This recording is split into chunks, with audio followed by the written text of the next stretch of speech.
Welcome into FFPC Insider Access Live here on the Better Sports Network. It is January 29th, 2026. I'm your host, Eric Balkman. You may know me from the Fantasy Football Players Championship, the RotoViz High Stakes Lowdown, and of course, the High Stakes Fantasy Football Hour. I am joined tonight by offensive line savant and a fantasy football ball knower. You connect with him on the X at Fornek DF. Of course, check out his work at FTN, RotoBaller, and Player Profiler. He is Dan Fornek. Dan, welcome in. Good evening to you, sir. Thanks for joining me. Hey, I appreciate it. I'm looking forward to tonight. Let's just talk some ball. Let's have some fun. So the pride of Indianapolis joins me tonight, Dan Fornek, and I have to ask you, a lot of the guys I know, I should say just guys, but a lot of the analysts I know who are offensive line analysts and experts have played the position before. Do you have experience playing offensive line in real life? I do. I was a 3-year letter winner and a 2-year starter at the University of Dayton, which is a FCS level school in Dayton, Ohio. It's been a long time now, but you know, we still have the weight. You could put me on the field. I could probably hold my weight literally with everyone else, but I think my body would shut down in about 5 minutes. So well, yeah, go Flyers, baby. This is awesome to hear. Fantastic stuff.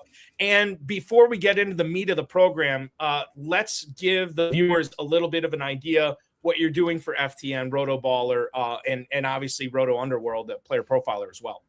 Yeah, of course. So right now, it's obviously the off season. So I recently did a piece for FTN. It was kind of looking at the biggest fantasy football need for all 32 teams. It was broken down into AFC and NFC. But really right now, it's kind of prospect season. So I'm looking through offensive line prospects primarily for Player Profiler, picking up work here and there for RotoBaller. I've started, or FTN, whoever needs it. And then I love putting stuff like that on social media too. So X, Twitter, whatever you want to call it. I keep an eye out. I do some threads, players I like, plays I like, things that I'm noticing. I'm about 5 wide receivers into the class, so I'm probably behind a lot of people, but I could talk about the top 3, 4, 5 as much as you want me to. Yeah, which is good because I know we're going to get into at least the top 3 tonight. We'll see what happens after that. Maybe number 4 as well. I don't know. We'll see what happens. Coming up on the program tonight, we got a lot of never too early stuff going on with the FFPC. We're going to go around the NFL in the first segment. Second segment will feature Mr. Fornek and I talking about the coaching carousel. Obviously, some stuff over the last couple of weeks, last week for sure. We talk about the new offensive coordinator for Atlanta. The Pittsburgh Steelers have a new head coach. The Titans have a new offensive coordinator. We'll get into that. And then the final segment will be a meaty one tonight. A lot of beef in this one. Never too early best ball tournament targets and fades with the FFPC and break it down by position. A lot of running backs and receivers, but we'll get into some tight ends and quarterbacks as well. Players include, but are not limited to, Ashton Genty, Jordan Tyson, Colston Loveland, Bryce Young, and so much more. And that'll be the program that we have leading up until until 9 o'clock tonight, which is when we will sign off. So I mentioned the FFPC Never Too Early Best Ball tournaments. They are live right now at myffpc.com. The classic $125 entry fee gets you eligible for a $40,000 grand prize. If you want to play the Superflex version, you can do that as well. A $35 entry, $10,000 grand prize. Both of those tournaments will close right as the NFL draft is starting. So get in now while the getting's good. A lot of great value can be found in those never too early tournaments. While you're there, and we'll get into some Dynasty stuff tonight a little bit as well. Dynasty and Empire Orphan teams are available at myffpc.com. Those leagues normally start at $77 and go all the way up to $5,000. However, we have teams discounted as low as $1. You're basically getting the team for free that first year. Manage it to glory. myffpc.com. We're adding new orphans there every day, so make sure you're checking that out. And, of course, the apes are back. The Big Gorilla, $350 entry, $1 million grand prize, 7 bananas, and the early Rampage tournament are live right now. So if you're joining that Big Gorilla, you are basically getting 2 entry fees for the price of 1. You'll be eligible for the $1 million grand prize. You'll also be eligible for the $25,000 early Rampage tournament grand prize as well. And introducing the little bro this year, the Baby Gorilla, $125 entry, $100,000 grand prize. If you're looking to take that next step in high stakes fantasy football, the Baby Gorilla is where to go. $125 could earn you a $100,000 grand prize. MyFFPC.com, MyFFPC.com is where to go for that. Shout out to our producer, Sean Engel, tonight. Let's get into it, Dan. We'll start off with the Seattle Seahawks. Big news with them over the course of the last couple of weeks, specifically with the backfield. Kenneth Walker in the NFC Championship game, sans Zach Charbonnet, rushes 19 times for 62 yards, gets into the end zone. He also gets 4 catches for 49 yards on 4 targets. Now, here's the slant. Kenneth Walker, I think many of us, prior to that, the Seattle, help me out. Who did they play before the Rams in the playoffs? The 49ers. Yeah. So prior to that Niners game, a lot of us, and I shouldn't say a lot of us, but I know I did. I kind of expected that Zach Charbonnet would be the lead guy for Seattle next year. They would let Kenneth Walker walk, essentially, and they'd have a guy like George Holani or maybe a day 2 or day 3 pick be the 1B to Charbonnet, but he would be the lead dog in that backfield. That all changed when Charbonnet tore his ACL. Walker is still a free agent, but Charbonnet probably not going to be able to contribute meaningful fantasy football until 2027. Kenneth Walker in the Never Too Early Best Ball tournament sits at running back 17 at 402. How do I know this? FantasyMojo.com and Fantasy Mojo on X. Darren Armani, the godfather of the FFPC Pros vs. Joes. Anytime I cite ADP data with the FFPC, it's due to Fantasy Mojo. He has him at the 402 right now. If we're drafting today, Dan, and many people are in the Never Too Early Best Ball tournament, what do we do when we're on the clock in the early 4th round? Kenneth Walker is staring us in the face. Do we select him with confidence that he'll be back in Seattle? Do we select him with confidence knowing that somebody's going to pay him to be at least the lead or the 1B guy for them? Do we ignore him completely? I don't really know what the proper way to handle this is, but we have to take a stand if we're drafting right now. How would you handle it at the moment? I personally am completely fine drafting Kenneth Walker at that price.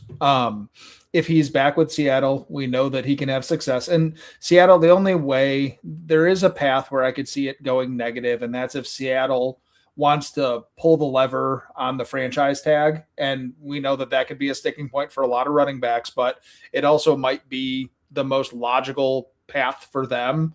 They were probably hoping to give Charbonnet the backfield. Now that he's got the ACL, they probably want to find a way to keep Walker in tow. The problem with him for his entire career has never been the talent. It's always been injuries. Mm-hmm. We know he's talented. So if you tell me that, Kenneth Walker is going to end up playing in Seattle, then I'm absolutely fine drafting him in the 4th round, knowing that Zach Charbonnet is going to miss time.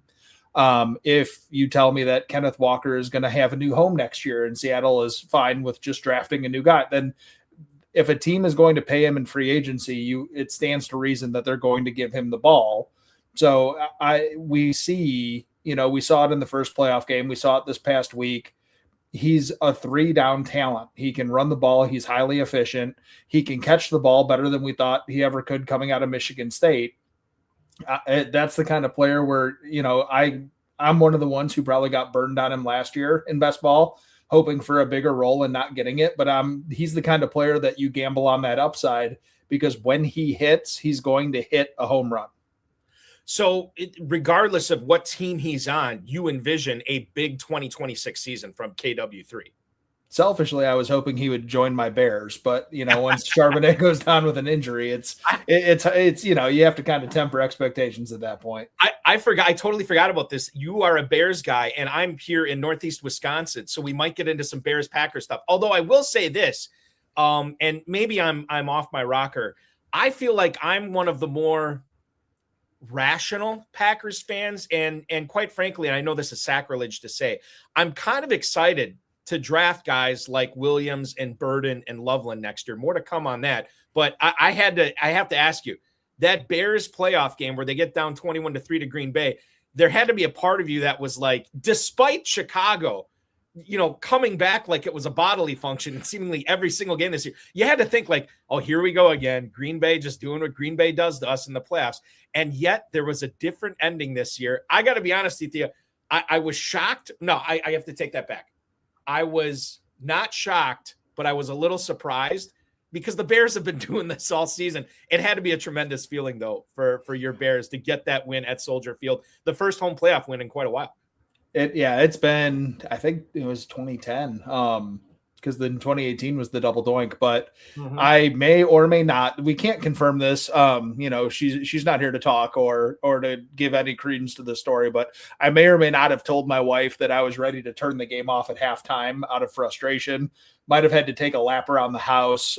Probably couldn't find the remote, so just kept the game on. And all of these things could or could not have happened. It's all hypothetical, right? So, but yeah, it was a wild season, and I'm sure we can get into that a little bit more down the road. But that was a fun one. It's I think I'm gonna probably have to go on like blood pressure medicine because of a lot of those games, but that's okay. That's just getting old, right? Yeah, it is. I'm on 3 different blood pressure medications right now. So listen, it happens to the best of us. More to come on the Bears because there's a lot we need to get into. I didn't think we'd be talking about Luther Burden, Caleb Williams, and Colson Loveland's ADP getting out of control this early in the season, but they kind of are. We'll get your thoughts on that. Let's go to the Patriots. They're playing in the Super Bowl, not this weekend, but next weekend. Rhamondre Stevenson in the AFC Championship game in what turned out to be kind of a snowstorm game in the second half. 25 carries, 71 yards in the win over the Denver Broncos. As we look forward to the drafting in 2026, which many people have already done, as I said earlier, the New England backfield is currently being selected by FFPC players, Dan, like this. Trevion Henderson, running back 16 at the 401. So basically right at that same spot where Kenneth Walker is. And then you have Rhamondre Stevenson, running back 28. He's going 12 running backs later, and he's going at the 806, 4.5 rounds later than Henderson. Listen, I'm excited about Henderson. I love drafting the young, explosive, door number 2 type guys where you don't know how good they're going to be, the mystery box. But at the same time, I think realistically, we have to look at, as long as Rhamondre Stevenson is a Patriot, he is going to be a thorn in that in the side of Henderson drafters. And I look at it from the standpoint of like, you know what? If I already have 3 running backs on my roster, maybe I only have 2 running backs on my roster. Rhamondre Stevenson staring me in the mid-8th round. That's not looking like that bad of a buy, considering I don't know if Henderson all of a sudden just shakes Stevenson in 2026. I think this is as much as we don't want to see it, because we love to see Henderson take off, I think this could be another split situation where if you take Henderson in the 4th, you're going to be disappointed. How do you see it? I think really, and I'll have, if you look at it in the grand scheme of things, this year there were 9 total running backs in the NFL that had 60% of the snaps played. They had 50% of the team's rushing attempts, and they had a 10% target share. So, and there were only 9 out of the entire league. So right now we're in a version of the NFL where all of these backfields are going to be split. Right now, and we know this because we've seen it before with Mike Vrabel and even Josh McDaniels, they're fine having a bigger back who handles most of the early down work. But the trick right now is Rhamondre Stevenson is handling the pass catching duties too, because they trust him more in pass protection. I thought Trevion Henderson was good at pass pro coming out. He struggled with it as a rookie. That's not really surprising. Rookies struggle with pass protection. You're hoping that they kind of get to a place where Stevenson and Trevion Henderson are maybe alternating drives, or maybe maybe one is in for 2, one's in for 1, and then they go with a hot hand from there. But for where I'm sitting today and what I know today, I'm way more comfortable with Rhamondre Stevenson at RB28 than Trevion Henderson at RB16, even with the explosion that Henderson can provide. I think, and we don't want to do it, right? That's not fun. Right. I mean, fantasy football is supposed to be fun, but at the same time, fantasy football is going to turn into be fun when you realize that you ended up getting that value on Stevenson in the 8th round as opposed to Henderson in the 4th round. At least that's the way I currently see it. It sounds like you're in the same boat as me on this as well. So yeah, it's not pleasant. It's not great, but it might help you win fantasy football games and tournaments in 2026. On the other side of the field, in that backfield for Denver, was RJ Harvey. 13 carries for 37 yards. He also gets 4 catches for 22 yards. If you look at what Harvey did, Dan, down the stretch after Dobbins got hurt, it was pretty impressive. I mean, I know he was top 10 in the NFL among running backs in both targets and catches. I also know he wasn't very efficient running the football. He had, how many touchdowns did he have this year? Like 12? Like it was a bunch of touchdowns that he had. So like RJ Harvey quietly had this, and he's one of these classic running backs where we feel as a whole, as a collective, that he didn't perform well when he actually did. The reason we don't think he performed well is because how far his ADP got shot up, after he got selected by the Broncos, with higher draft capital than we thought was going to happen. And then Denver only having J.K. Dobbins in the backfield, a guy who gets hurt a lot. And oh, by the way, spoiler alert, he got hurt again in 2025. So I think it was one of those things where we inflated his perceived value to a value that he was just never going to attain this year. That said, he is clearly, in my eyes, not going to be the standalone guy in the Denver backfield next year. He could be, battling with a guy like J.K. Dobbins again next year. Well, he will. Whether it's Dobbins or a player like Dobbins, I don't know what's going to happen. Running back 18, it's weird. We're talking about all these early fourth-round running backs. He's at the 403, running back 18 right now. How do you feel about that price for RJ Harvey in the Never Too Early Best Ball tournament? And how do you think, if it differs at all, how do you think his 2026 stat line will be different than 2025, Dan? My fear with RJ Harvey is there was so much touchdowns aren't sticky year over year. Touchdowns are not something that players can easily replicate. Mm-hmm. And so with RJ Harvey, he was, as you said, very, very inefficient running the football. He had fewer than 3.5 yards per carry in 14 of 19 games this year. And a good number of those come after Dobbins goes down. And so what I think kind of could have happened was there were kind of two paths we could go. He could be and maintain this pass catching role, which he showed he's extremely good at. He has all that explosion in space. He can make people miss. We saw, you even saw it in the playoff game. He got a ball in the flat in their first playoff game and one cut gets a first down. Mm-hmm. But if he would have been a little bit more efficient as a runner, maybe they don't prioritize adding another player to the backfield. So I'm scared, J.K. Dobbins, he gave you 12 games this year, but what if they go out in free agency and they want more of a hammer back like Tyler Algier, someone who has shown that he's an efficient runner, somebody who moves the chains, someone who doesn't have that same health concern that Dobbins does, or they bring Dobbins back and, the first 12 weeks of the year, I think RJ Harvey off the top of my head only had 2 or 3 games where he was above a 30% snap share. Now, I don't think that's going to maintain. I think he's going to see his role grow a little bit. But if they have a steady early down back, somebody that they trust as a pass protector, somebody that they trust in those situations, if he's a 40% running back, paying RB 18 in a draft, a 4th round pick, that's tough to swallow even with all the explosion. So I hesitate because on one hand I absolutely see the appeal. He's an explosive pass catcher. That's what we're looking for in a running back. But, volume matters. And if he's not getting the volume in other places, it just kind of he's losing carries in the playoff game to Jaleel McLaughlin. Yeah. He's losing third down reps to Tyler Bidet. Like, these are players who he's a 2nd round pick. These guys should not even be in the same breath as him. But yet in the playoffs, in these games where they need somebody they can rely on, he wasn't always on the field. He only had, I don't think he was above a 60% snap share in either playoff game. So that's where I'm scared with RB18. Do you factor in a second year leap for a guy like Harvey at all, where like maybe he was kept, and you could, I guess you could make this case with Trevion Henderson too, where just these are old school meat and potato coaches that are still wanting these guys to earn their reps, to take their licks, to pay their dues, so to speak. Do you factor that in at all? Because with one of these things, like we haven't really talked about from a positive standpoint, is that the coaches just all of a sudden are like, okay, you went through your rookie year, you had some flashes, we clearly saw you learn. Now we're going to get you on the field more.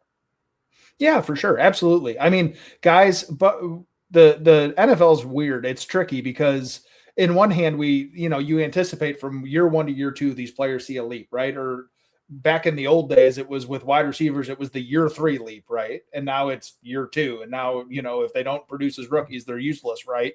But you absolutely should expect a player to take a step in year 2. They've acclimated to the NFL. They understand how long the season is. The coaches have seen what they could do. The fear I have is with a lot of these coaches, the NFL's become so split backfield and here's your roles that it just takes a lot more. So are these unfair prices to pay for Travion Henderson or RJ Harvey? No, absolutely not. They're fine. And I think they bake in the upside and it also provides a pretty good floor.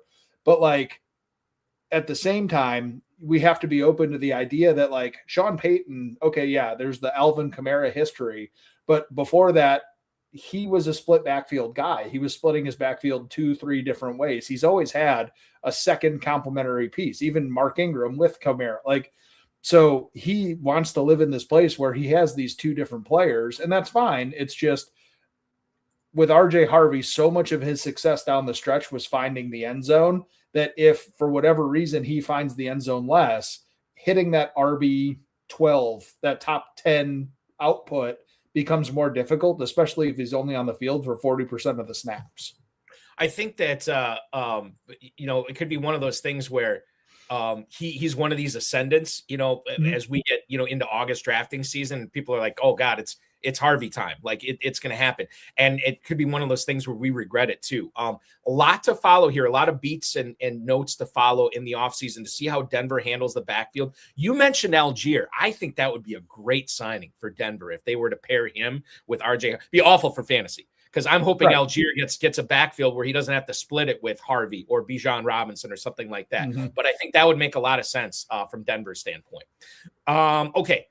Mike DeRocco, and this is not, depending upon how you look at this is not great news. It could be great news, though, depending upon how your dynasty rosters shake out. Mike DeRocco covers the Jacksonville Jaguars for ESPN.com, and he says, quote, early indications are that Travis Hunter is primarily going to be a corner, and he's only going to have a package of plays in offense. Now, I will say this. I don't want to say I have spent a good deal over the last couple of months talking with high-stakes players, people in the industry like you, Dan, about how Jacksonville might be better off by trading Brian Thomas because he doesn't necessarily fit the Liam Cohen offense. He obviously had a really down year, and it would just make sense given that they have Hunter coming back off of injury. You had the rise of Parker Washington, and then you trade for Jacoby Myers and you ink him to an extension right away. So he's going to be part of that offense. So I've spent the last couple of months, assuming that. Then this report from DeRocco, comes out, and I'm kind of like, oh, wait a minute. Maybe I'm looking at this the wrong way. Like maybe I should be looking at this from the standpoint of because they have those three receivers, Myers, Thomas, and Washington, they can afford to play Hunter more on defense, only work him in when they need to. And Thomas just had a down year. Like it was a bad year. He had drops. Maybe Jacksonville's not putting a whole lot of stock into a small sample size like that, and they still believe in the player. So now I don't know what to think. Currently, I think I'm down on Hunter, and I'm maybe more high, I should say, on Brian Thomas. But this is a fluid situation until we get more information here. I think I'm going to be staying away from Hunter, and I might be buying the dip on Brian Thomas Jr. How are you handling Jacksonville Jaguars wide receivers?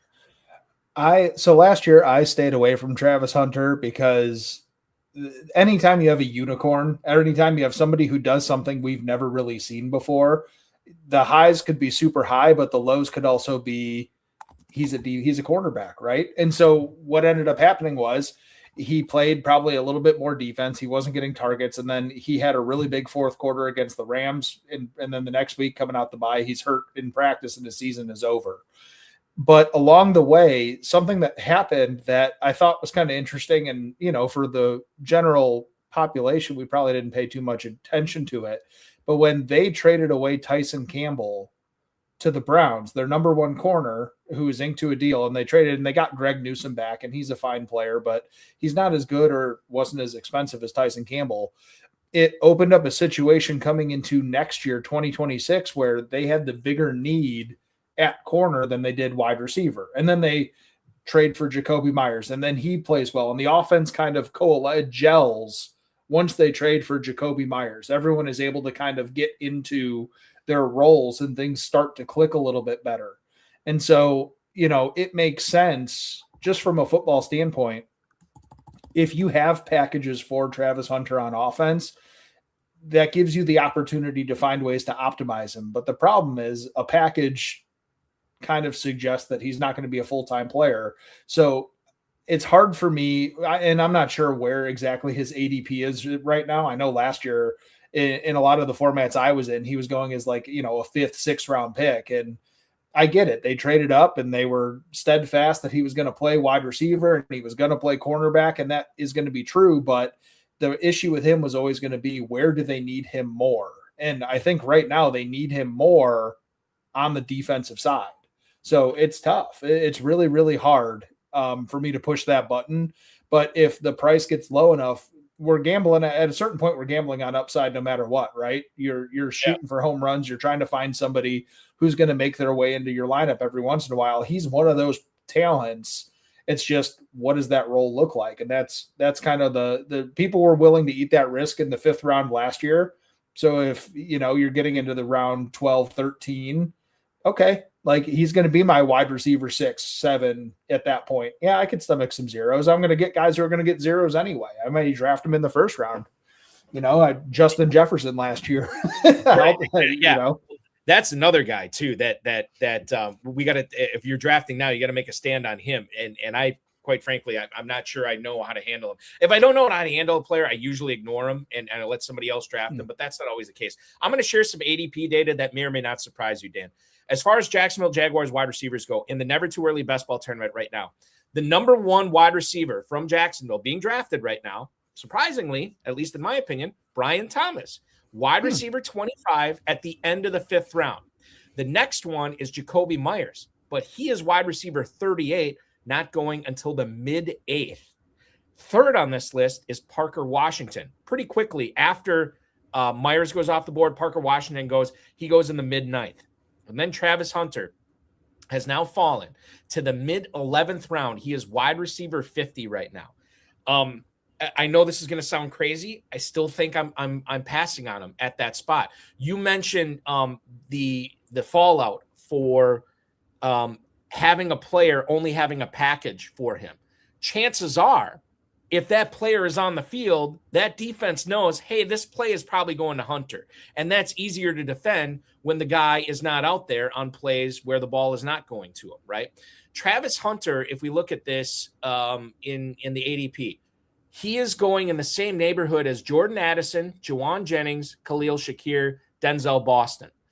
I'm going to tell you this right now. Addison I'm intrigued by because he could find a different team this offseason. Where Minnesota has to kind of figure out what they're doing with him for his 5th-year option, what have you. Juwan Jennings is a free agent, so he could find himself on a new team. Khalil Shakir, we kind of know what's going on with him in Buffalo. They promoted Joe Brady. It's time is a flat circle. Buffalo is going to be Buffalo again this year. No major changes there. And then Denzel Boston is a rookie. We don't know where he's going to end up. I think there's a lot of attraction with drafting those other players, knowing what their ceiling could be when we're talking about the 11th round here, rather than Hunter, who's going to be playing corner and might only be out there for a package of plays this season. So that's probably why I'm staying away from him there. Now, if he continues to fall, you mentioned 12th, 13th round. Yeah, that's a different conversation, and we can have it if he ends up tumbling there. Okay, OTR 513 on YouTube right now. That's how I handle most problems in life. Just ignore them. Yeah, if you ignore them, they're not problems, right? Because they don't exist. Got me this far. Got me this far. Right. Speaking of problems, Cleveland's got a bunch of them. And this is the latest we got from Jeremy Fowler from ESPN. This came out last evening. He expects the Browns to, quote, shake up the quarterback room this offseason. So Fowler is on ESPN Cleveland radio. He thinks that they're going to add to the quarterback room. Fowler mentioned Ty Simpson, who could be the 2nd quarterback off the board at the NFL draft this April in Pittsburgh. Obviously, Malik Willis in Green Bay is going to be a free agent. He's not going to come back as a Packer. He's going to be somewhere, maybe Cleveland. Todd Monken is the new head coach there, a guy who's well-versed in designing offenses and has a lot of experience both at the collegiate and the professional level. Never as a head coach, but definitely as an offensive coordinator in several spots. Shadir Sanders, despite him being a Pro Bowler, was underwhelming this year. You could say the same thing about Dylan Gabriel. We don't know what to expect from Deshaun Watson if he ever comes back. So certainly this quarterback room should be different. I think the question I have to ask you here, Dan, is not necessarily, hey, what Browns quarterback should we be going after? It's how do we handle guys like Harold Fannin, Quinshon Judkins, Jerry Jeudy to a certain point. Players like this, where those guys are going to matter more for single quarterback leagues in the FFPC than the actual quarterback themselves. I'm just kind of curious how you would handle Brown's skill position players, knowing this potential upheaval for the signal caller on this team. I think for me, Harold Fannin is probably the safest player to draft out of that whole situation.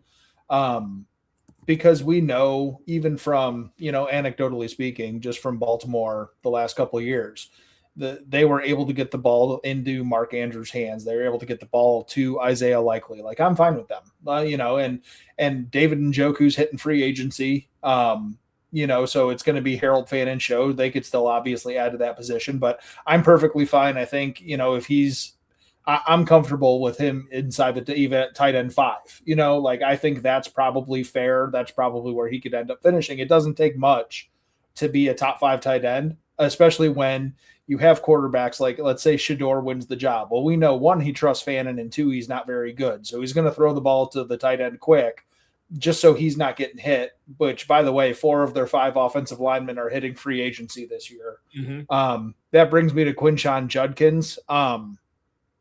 I love the talent. I love the player. That injury is terrifying to me. I think we've seen over the years guys struggle to come back from dislocated ankles, and Tony Pollard is the big one that always comes to my mind, where, he dislocates his ankle late in the season with Dallas, comes back, he plays the next year, but he just never looks right. And then they let him go in free agency. He gets to Tennessee and he's back to rushing for 1,000 yards again. So I think, anytime there's a dislocation, you have to be concerned about fractures. You have to be concerned about ligament damage, because all of these things are connected, and that's what holds it all together. So for me, Quinshon Judkins, even like a Cam Scatabo, like for me, I'm probably not touching either of them next year. And if I'm wrong, I'm wrong. Like, so be it. But those are pretty detrimental multi-tier injuries that maybe won't hurt the long-term outlook of the player. But definitely for a year, I think I'm fine sitting out, especially because I think, like any second-year player, we're going to see their ADP tick up. There's going to be positive reports. They're going to be on the field for OTAs, stuff like that. And then Jerry Jeudy, he's just one of those players who I think if you draft Jerry Jeudy, you're just asking to lose. Yeah, it's not fun. It's empty calories. Like, it's – so I don't see a world where I ever draft Jerry Jeudy. I think they're a team who could definitely add a wide receiver. This class has some depth. They have some picks. They could even be, Cedric Tillman, he's talented, but he can't get out of the concussions. So, maybe they're a team with late first round or early second Denzel Boston or Elijah Surratt. Like, these guys who they could put on the field who give them a bigger body so that Jerry Jeudy could run wind sprints underneath and, eat a bunch of targets.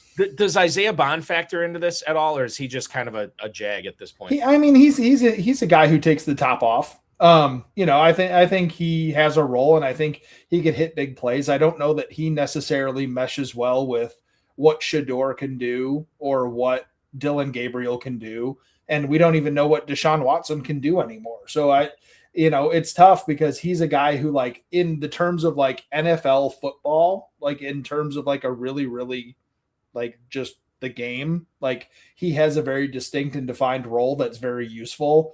But for us in fantasy, you're never going to start him. And when you don't, he's going to score. And when you do, he won't. I think the best, outside of Fannin, you make a good point about Judkins and his injury. Maybe I got to rethink that a little bit, because I thought it'd be good to buy him, because I think people would be concerned about it. And now I think they're rightfully concerned about it after I talk with you, Dan. Running back 22 at the 5'10 right now for Judkins. He's actually ironically going right after Cam Scatabo. But the 2 players that are going right after Judkins that I think are really interesting, Javonte Williams, who's a free agent, obviously, and then DeAndre Swift, who you could tell me, you're the Bears expert. He's under contract, but there's potential that they could let him go. Yeah, he's one of those guys where if they need to try and free up some cap space, he's got a very cuttable contract. But he's also a guy where, he was productive this year. He was a good player for the Bears. it's not really a great running back draft class. It's a better free agent class than it is a draft class. So, if you think if you're the Chicago Bears and you're looking at it and it's like, okay, we could get a Breece Hall or a Kenneth Walker, like a clear upgrade, that's fine. But for the money Swift is making, he was very useful. He was a very good player. He played his role. So I don't necessarily know. He's cuttable, but he's also one of those numbers that you could keep if you want to pull levers in other places. Let me ask you this. Is it too presumptive for us who are drafting right now? Is it too presumptive to assume that the backfield for the Bears next year is going to be Swift and Monangai again? Is that too presumptive to say? The problem we have with the Bears, that they're kind of in this like in flux. They were good this year. That was awesome. They still have some contracts on the books. Like they gave out some not great contracts last year to like Grady Jarrett. They can't get out of that one really, but they could add a void year and kind of spread the money out a little bit. Dio Odengbo, so they have like these big contracts. They're probably going to have to cut Edmonds, the linebacker. They have to replace. So like the problem with the Bears is they have pieces that they have to replace. Both safeties are not under contract next year. Now they have to figure out left tackle because Ozzie Trapillo blew out his patellar tendon. Both guys who are on the depth chart behind him are free agents. So like they have holes to fill, but they also have bad contracts. So like it's kind of like in this gray area where cutting DeAndre Swift makes a lot of sense, but at the same time, he's proven to be a good, strong, productive player. Do you want to release him not knowing what you're going to get on the back end? The last team that the Bears played this season was the Los Angeles Rams. And I think maybe I'm overrating this. I think this is one of the most under talked about situations we have in fantasy football right now. And that's with whether Matthew Stafford decides to come back or not. Pro Football Talk reported on Tuesday this week that Stafford said he's going to take some time to decide whether he's going to come back to the Rams in 2026. He's 37 years old. However, he is coming off a career year, best season he's ever had. Probably going to win MVP, I would imagine. If not, he'll be runner-up. He's a top 2 guy. 46 touchdowns and 8 picks, which is crazy. His adjusted yards per attempt, 8.82, best of his career, which has spanned 17 years. It doesn't seem like he's been in the league that long, but he's been in the league 17 years. The quote from Stafford, it'll be a lot that goes into it. It's a physical, a mental, an emotional decision, a personal, and a family decision as well. So we'll figure all that kind of stuff out with some time. I know I had a ton of fun playing football this season and had so much fun playing for the Rams. So when I'm ready to figure that out, I'll be ready to figure that out. That moment is not right now. Stafford is signed through this upcoming season. $48 million cap hit for the Rams. Here's why it's so crucial. Puka Nacua, Kyron Williams, Blake Corum, Devontae Adams, Colby Parkinson, Terrence Ferguson to a certain extent. Who's the backup there right now? Stetson Bennett? I mean, there is no ready replacement for the Rams. They'd have to go out and sign a free agent quarterback. Maybe that'd be Aaron Rodgers. I don't know if Stafford decides to hang it up, but I can tell you this. If Stafford decides to retire, we're left in the lurch on, like, what do you do with Nacua? What do you do with Adams? That running game is all of a sudden very different. The Rams might operate in the draft a little bit differently with those 2 first-round picks, knowing that they're still in a championship window. They just need a quarterback. So I don't know, man. Like, I look at this. I think he's going to come back, and the Rams will try to run it back with how close they got this year. But that's not a given. And I think we need to keep that in the backs of our minds when we're drafting Rams right now, Dan. We need to understand, like, Stafford coming back is not a lock that it's going to happen this year. As a fellow 37-year-old who thought they tore their hamstring off the bone chasing a 10-month-old infant today, I understand why it's going to take time to decide whether it's still, and you're 100% right. It's so much of this operation is contingent on Matthew Stafford being the quarterback. So, and then you look at okay, right now they have Jimmy Garoppolo as their backup, right? But he's a free agent. Yeah. They have all these, like you were saying, these different players who are already making money or players that they have to pay. They just extend it. They're going to have to extend Puka. They just extended Kyron last offseason. So how much can they invest in free agency on a guy? So do they become the team who takes Ty Simpson in the first round at pick 12 or 13, whatever they have from Atlanta? Are they a surprise Carson Beck team in the second round? Right? I mean, big arm guy who can distribute the ball. We just saw him do it with Miami. He's going to make some terrible decisions, like trying to throw to a 2-hole with nothing in the flat to keep a guy there, but that's okay. That only lost you a national championship, right? So it's so much of Stafford. I think in my heart, he ultimately comes back. I think that they can convince him that they are in their window. And if you can give us one more year, then we can win this. But he had back problems this summer. That's why we were able to get Puka in the later first at the end of the summer. It's why Devontae Adams' ADP never got too high.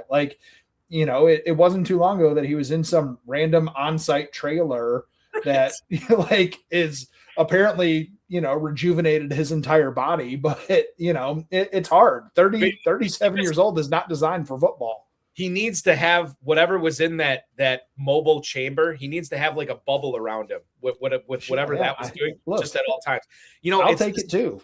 That I would too. Absolutely. This is why fantasy football is so crazy. As we were, and I don't want to say we because Dan, I don't know how you were on this, but so many people were ready to write off Stafford. I mean, I saw people posting photos of this mobile hyperbaric chamber, like this is Stafford's like Dracula casket. This is how he comes back to life all the time. And now we're like, oh, please, Stafford, come back for our Nakua and our Devontae shares and everything like this over the course of less than a year. It's so wild how it's come to that. But this is what we're living in. The Rams picked 13th and 29th in the draft.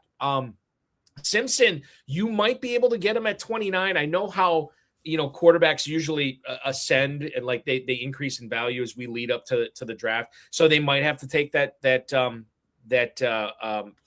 that 13th pick on Simpson. But you get a guy like Sean McVay with that offense. I don't know. I think that Simpson pick could pay off. And then when Stafford if he does come back for 2026 or maybe even 2027, all of a sudden you got Simpson, playing the role of Aaron Rodgers, Jordan Love, where he had 2 years, with the clipboard.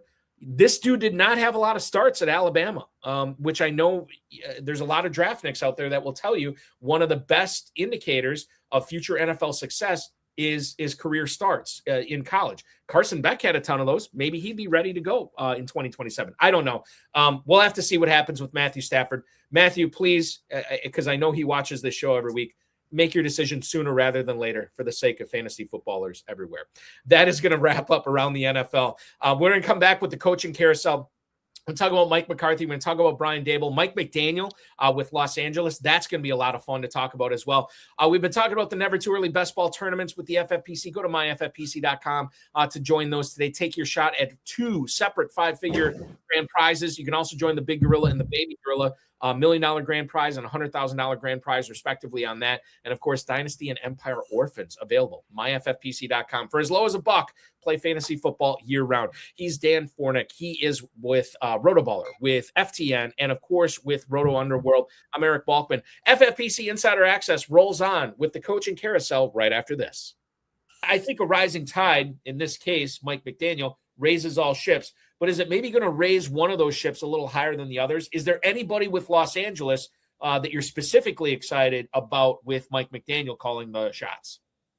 See, this one is tough because, like you said, it's the rising tide lifts all boats. I think the hire is going to help the whole offense. It's hard to nail down which player. But in thinking about how the market's going to react to this, I like Omarion Hampton. He's probably going to go, though, really high, early second round. So you got to be willing to take that risk. I know McDaniel's great at, creating a running game, but we haven't seen it yet. What if he gives Kamani Vidal a little bit of touches? But in short, I still will be fine with Omarion Hampton at that price, just because he's a talented running back with a great coach. But we still have to point out some risks that are involved. Looking at the receivers, probably, I don't know, Keenan Allen, do we really think he's going to be back? He's looking like he's on his last legs. I think if Keenan Allen maybe gets cut or is not brought back, and with the fact that Ladd McConkey had such a disappointing year, left a sour taste in everyone's mouth, kind of Keenan Allen's skill set made it at first we're like, oh, Keenan Allen's not going to affect Ladd McConkey, but he did, clearly, because he just was another, underneath target that Herbert looked at. If Allen is gone with McDaniel there, that's two positives in Ladd McConkey's favor. Add in the fact that maybe he won't get bumped up too much because he had such a disappointing year, whereas Hampton's going to get, steamed quite a bit. Maybe McConkey's the one that I'm going to go with just because of price. I'm actually surprised as I looked at the ADP. Hampton's not going until the mid-second, which, I mean, I don't know. I guess I kind of thought he'd be more of like a 1-2 turn type guy, but he's mid-second, right by Jeremiah Love, right behind James Cook. I don't think Allen's coming back. At least that's what my gut's telling me right now. The guy I think that, not that I'm most excited for, but the guy I think that could make the biggest step forward on this Chargers offense is actually Harris. Because he was kind of kept off the field after that Keenan Allen signing. And it took him a while to kind of acclimate. He came on to, I don't say at the end of the year, but sort of like the third quarter of the year, you saw him come on a little bit more. And McConkey, let's face it, McConkey doesn't have as far to jump as Harris does. Same thing with Hampton. So Harris is the guy, and not that I'd be targeting him as like a wide receiver 3 or anything like that, but I think he's an exciting guy to watch out for next year as well. FFPC Insider Access rolls on here on the Better Sports Network live on Thursday, January 29th, 2026. Eric Balkman here, along with my good buddy Dan Fornek from Player Profiler for the numbers, and of course, RotoBaller. Check him out on the X at FornekDF. So glad to have you aboard tonight as we're talking FFPC Dynasty, FFPC Empire Dynasty Orphans available, myffpc.com. They're doing a ton of talk about the Never Too Early Best Ball and the Never Too Early Superflex Best Ball Tournament ADP. And of course, if you're looking for drafting for $1 million right now, the FFPC Big Gorilla as well as the Baby Gorilla for $100,000 grand prize available now, myffpc.com. So let's get into this. Really peculiar stuff going on since the Bills lost to the Denver Broncos in the divisional playoff, Dan. Brandon Beane, not Joe Shane. I get those guys mixed up all the time. Brandon Beane, probably because they're both underwhelming GMs. Brandon Beane in his sort of end of season press conference was interrupted by Terry Pegula a couple of times with the Keon Coleman thing. Pegula saying that he made the move to fire Sean McDermott after what he saw in the Denver game. He wants to be able to get over the playoff hump. And what do you do to get over that playoff hump? You promote the guy who helped you not be able to get over that playoff hump. The Joe Brady offensive coordinator experience has turned into the Joe Brady head coaching experience in Buffalo. While I think this is somewhat of an underwhelming hire for Buffalo, I do know for fantasy, for Josh Allen, for James Cook, it's probably good news, right? You know that Brady is going to continue to feed James Cook. He's already said he's going to retain play calling duties. So you know that the offense should remain same as it ever was. You know that Josh Allen is going to be a supernova again this year in regards to fantasy football. I think he is in the Never Too Early Best Ball. I think he's the first quarterback off the board. I'm going to want to verify that. Yeah, quarterback 1 at the mid third. But receivers, I think Dalton Kincaid is the only guy that we got to try to figure out here because we know what Shakir's going to do. I really don't see, and I know you wrote about this. I want to say, was it for Player Profiler or for RotoBaller about the team needs, the AFC team needs? It was FTN. FTN. It was for FTN. And you talked about, look, they need a receiver, but I don't know what receiver they're going to get unless they draft one in the first round again. Maybe Mekhi Lemon or somebody like that, Jordan Tyson, when they pick.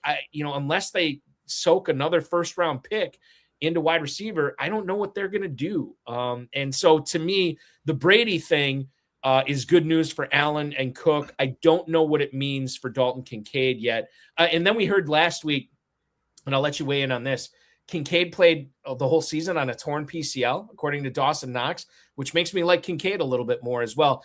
Your thoughts when you found out that Brady was going to be the new head coach for Buffalo?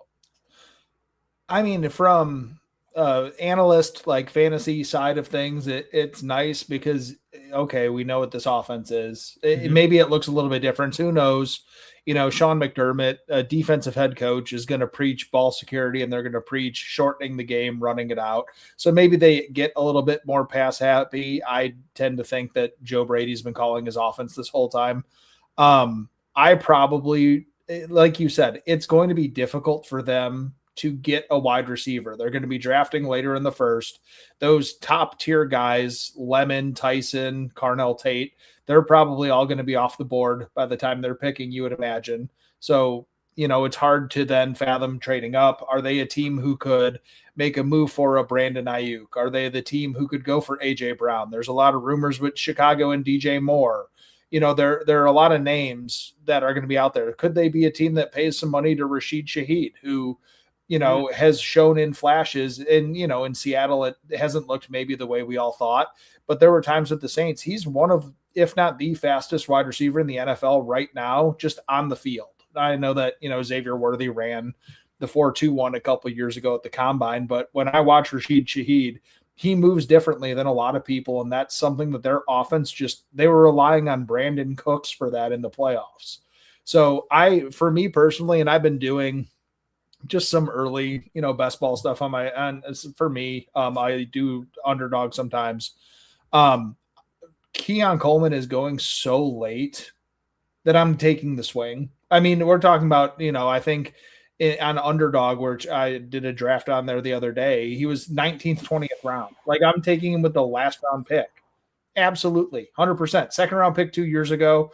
Joe Brady, I think he came out today and said, like, I was one of the ones standing on the table for this kid.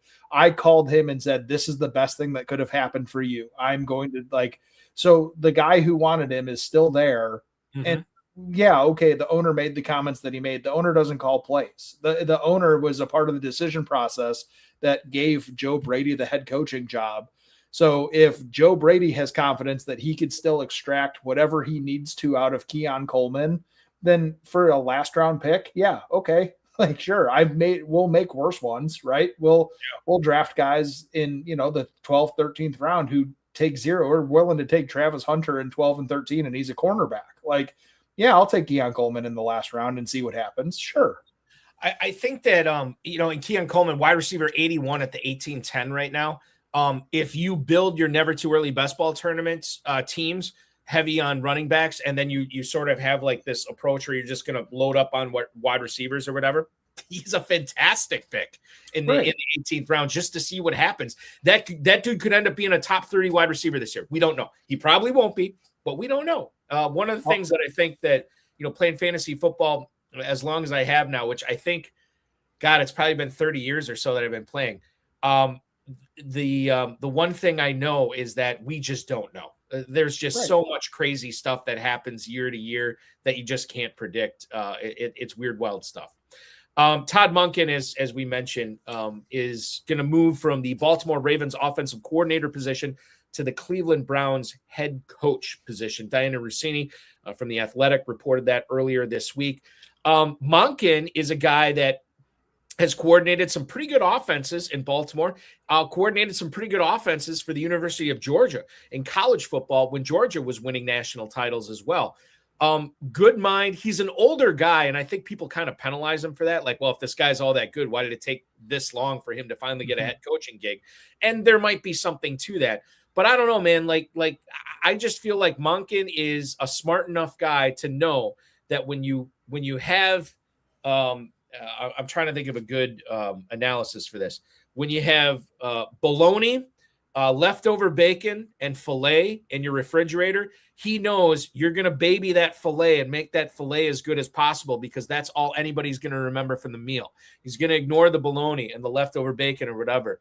And that filet is Harold Fannin. It could be Quinshon Judkins, who we talked about with the injury, probably kind of gumming up the works a little bit there.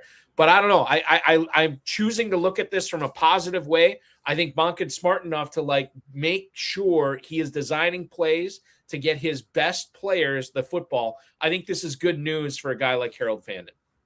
No, absolutely. And, when he's at Georgia, I'm pretty sure that's when he overlapped with Bowers, right? He had Bowers for some of the time. when he's with Baltimore. Mark Andrews had good seasons. Isaiah Likely, and really the reason for optimism with Fannin is he's capable of being one of those guys where he's going to be a tight end, and now he's a wing, and now he's the slot, and we can put him out wide. So he's your movable chess piece. And again, when you don't have quality quarterbacks, more often than not, you're just trying to get them to get the ball out of their hands fast.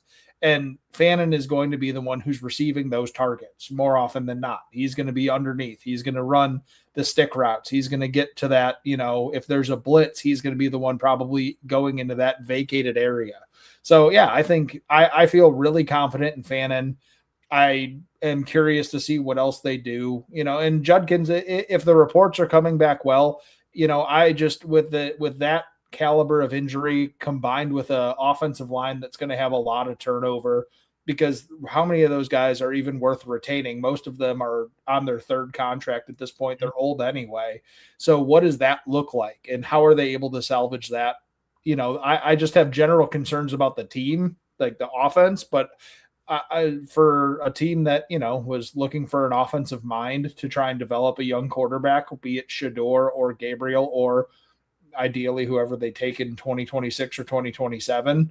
Yeah, sure. Okay. Why not? He was a good coordinator with Baltimore.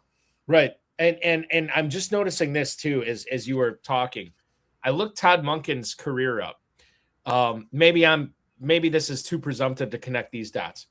He was a wide receivers coach for the Buccaneers for 2 years. He was also a wide receivers coach for LSU for 2 years. Oklahoma State, he was a wide receivers coach for 3 years. Louisiana Tech, wide receivers coach for a year. Eastern Michigan, coached wide receivers for 7 years. This guy has worked with wide receivers over the majority of his career. There's maybe not any wide receivers that stand out in Cleveland at the moment. We talked about Bond, Tillman, Judy. But what happens if Cleveland drafts one? What happens if they trade for one or sign for one?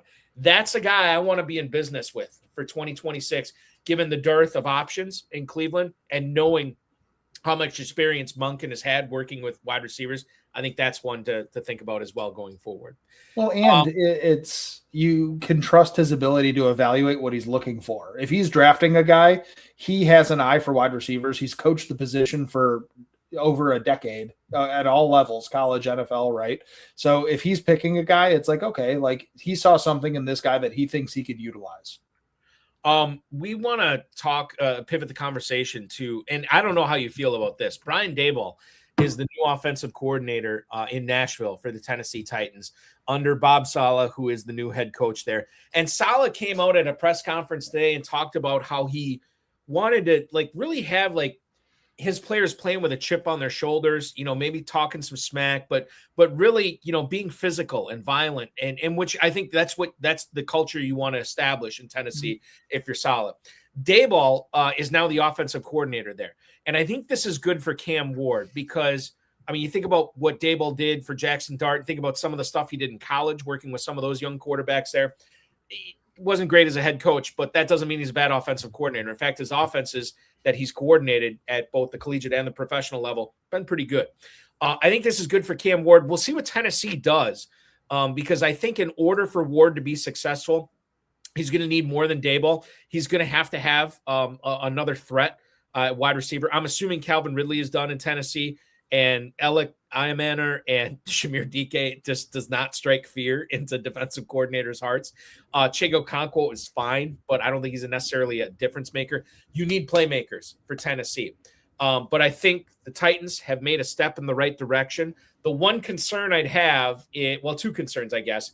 One, if they just miss on everybody, if they can't get any playmakers in. And then two, if that happens, what if Saleh just wants to run the hell out of the ball with Pollard and Spears and just play strong defense and just basically be in every game in the fourth quarter? And maybe you only win 5 or 6 of them, but you're in every game. That kind of neuters Cam Ward, and it neuters the fantasy value for a lot of the playmakers in Tennessee that are either there or soon to be there.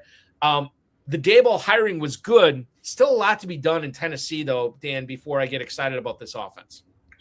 Yeah, I'd have to imagine that they have so many young, and their entire receiving core last year ended up being day 3 picks, right? I mean, Iomanor was a 4th rounder. I think DK was a 4th rounder. Gunnar Helm was a day 3 pick. He's the tight end.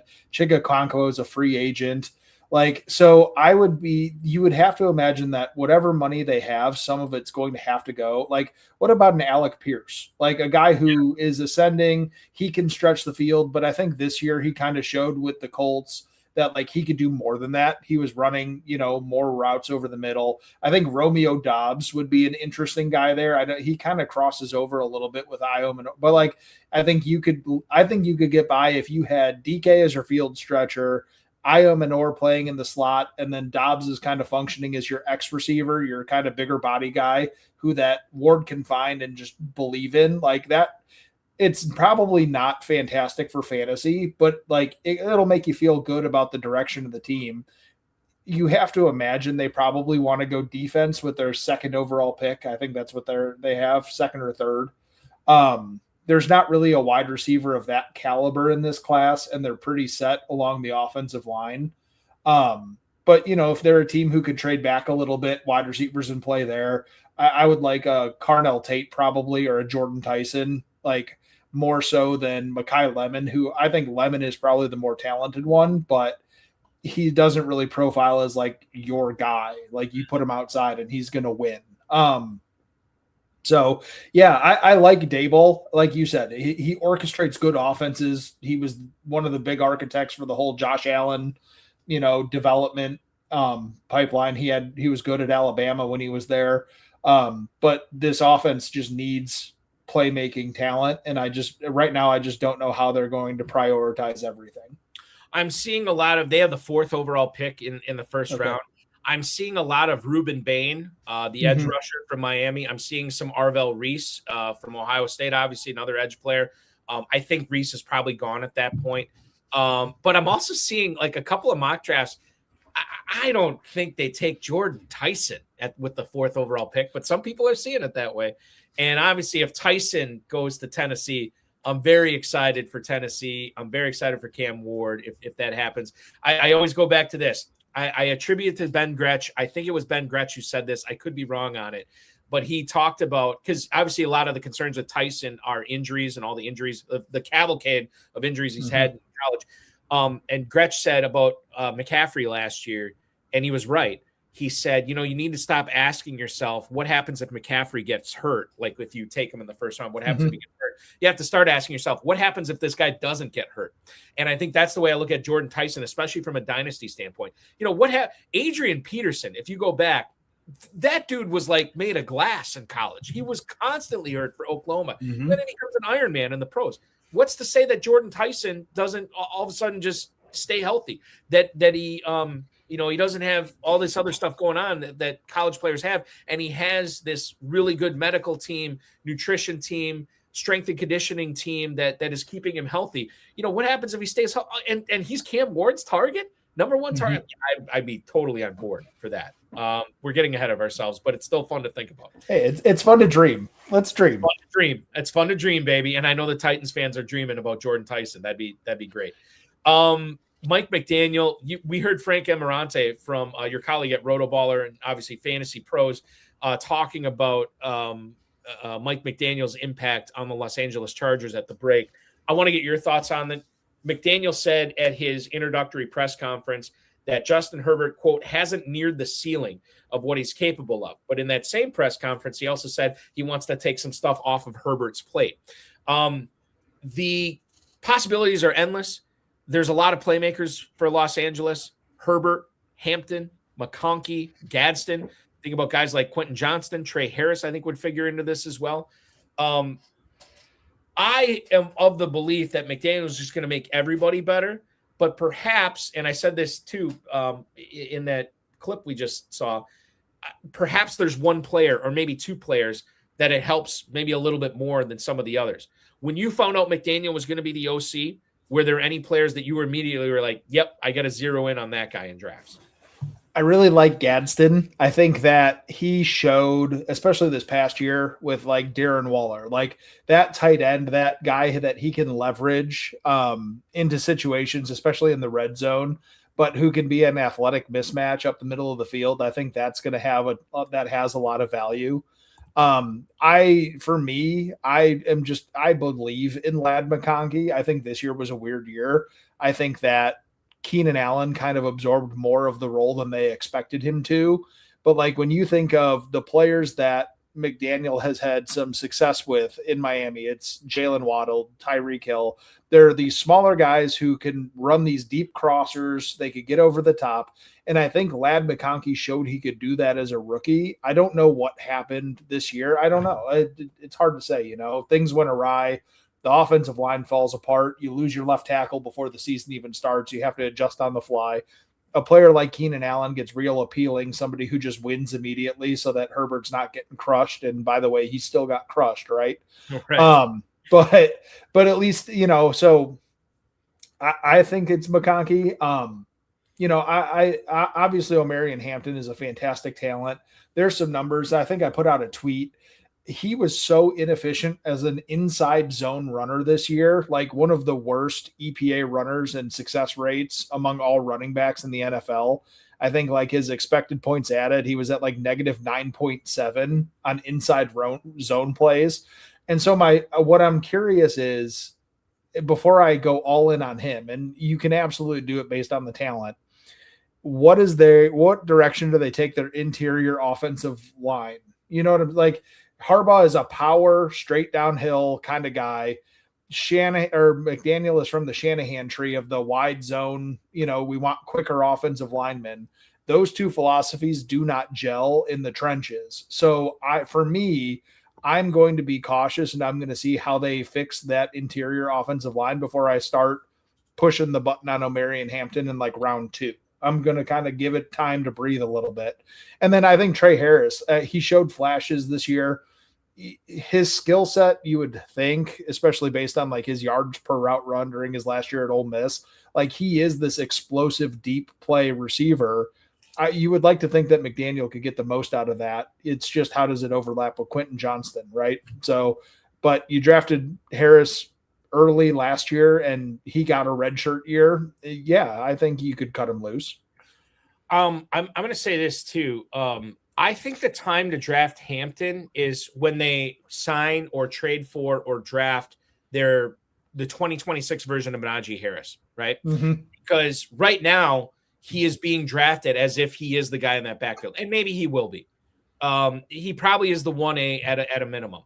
But I think once they add a guy that's not Kamani Vidal or whoever in that backfield, once they add the actual difference maker that McDaniel is going to use, then that's the time to buy Hampton, when he slips to the mid-third or maybe the late third even, right? And that hasn't happened yet. So I don't know if the value is there on Hampton. I think it will be. It'll get there eventually, but not right now. All right, one last thing I want to bring up with the coaching carousel. Kevin Stefanski, obviously the new head coach in Atlanta. Offensive coordinator Tommy Rees is going to be calling plays for the Falcons in 2026. This was the same situation that Stefanski ended last season with. Stefanski, when he was the coach of Cleveland, started off the season calling plays. He ceded that to Tommy Rees, and that's going to be the situation that they start from in Atlanta this year. We don't know what's going on with Kyle Pitts. We don't know exactly how Rees is going to call these games now that he has a completely different offense in Atlanta than he did with Cleveland. My guess is this: Bijan Robinson is going to get all he can handle. He is an excellent 101 pick for anybody drafting right now. Theo Greminger, I know from Fantasy Points, says he thinks he's going to go 1,000 this year. I would not be surprised if that happened. I'd be surprised, but I wouldn't be shocked. And then you have Drake London, too, on this offense. Now, let me throw this at you, too, and I know we're kind of – maybe this is wish casting on my part. David Njoku's a free agent. Stefanski coached him.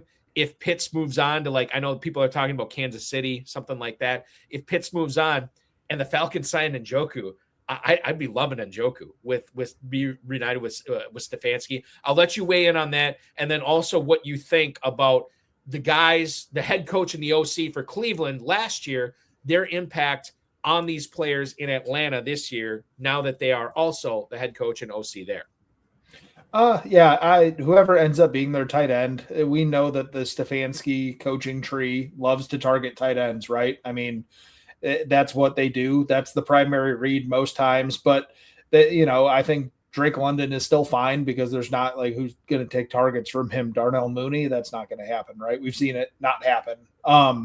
Bijan Robinson, fantastic. Theo is one of the smartest fantasy people I know.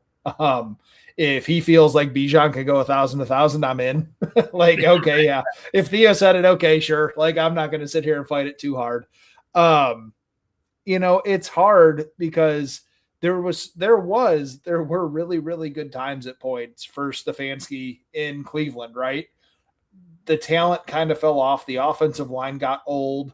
The quarterback situation, he kind of feels like the more time passes, it feels like, he was not the one who wanted Deshaun Watson. That felt like the front office or the GM telling him, hey, we made this trade, make it work. And then it just never worked. Mm-hmm. The problem is, well, I mean, as I'm sitting here and thinking about it, how many years did we wish cast Kirk Cousins with Kevin Stefanski in Cleveland? Because it's the perfect, like we did it for so long. And I'm not saying I think that they're going to have to try and make it work with Penix. I think when you invest a top 10 pick in a quarterback, you're kind of hamstrung. Ask the Minnesota Vikings, right?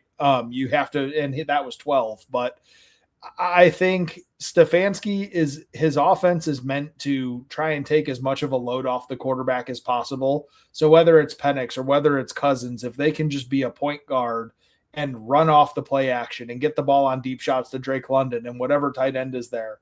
Like Albion, the NFC South is terrible. Like they can win that division next year, especially because they kept Jeff Ulbrich, the defensive coordinator there.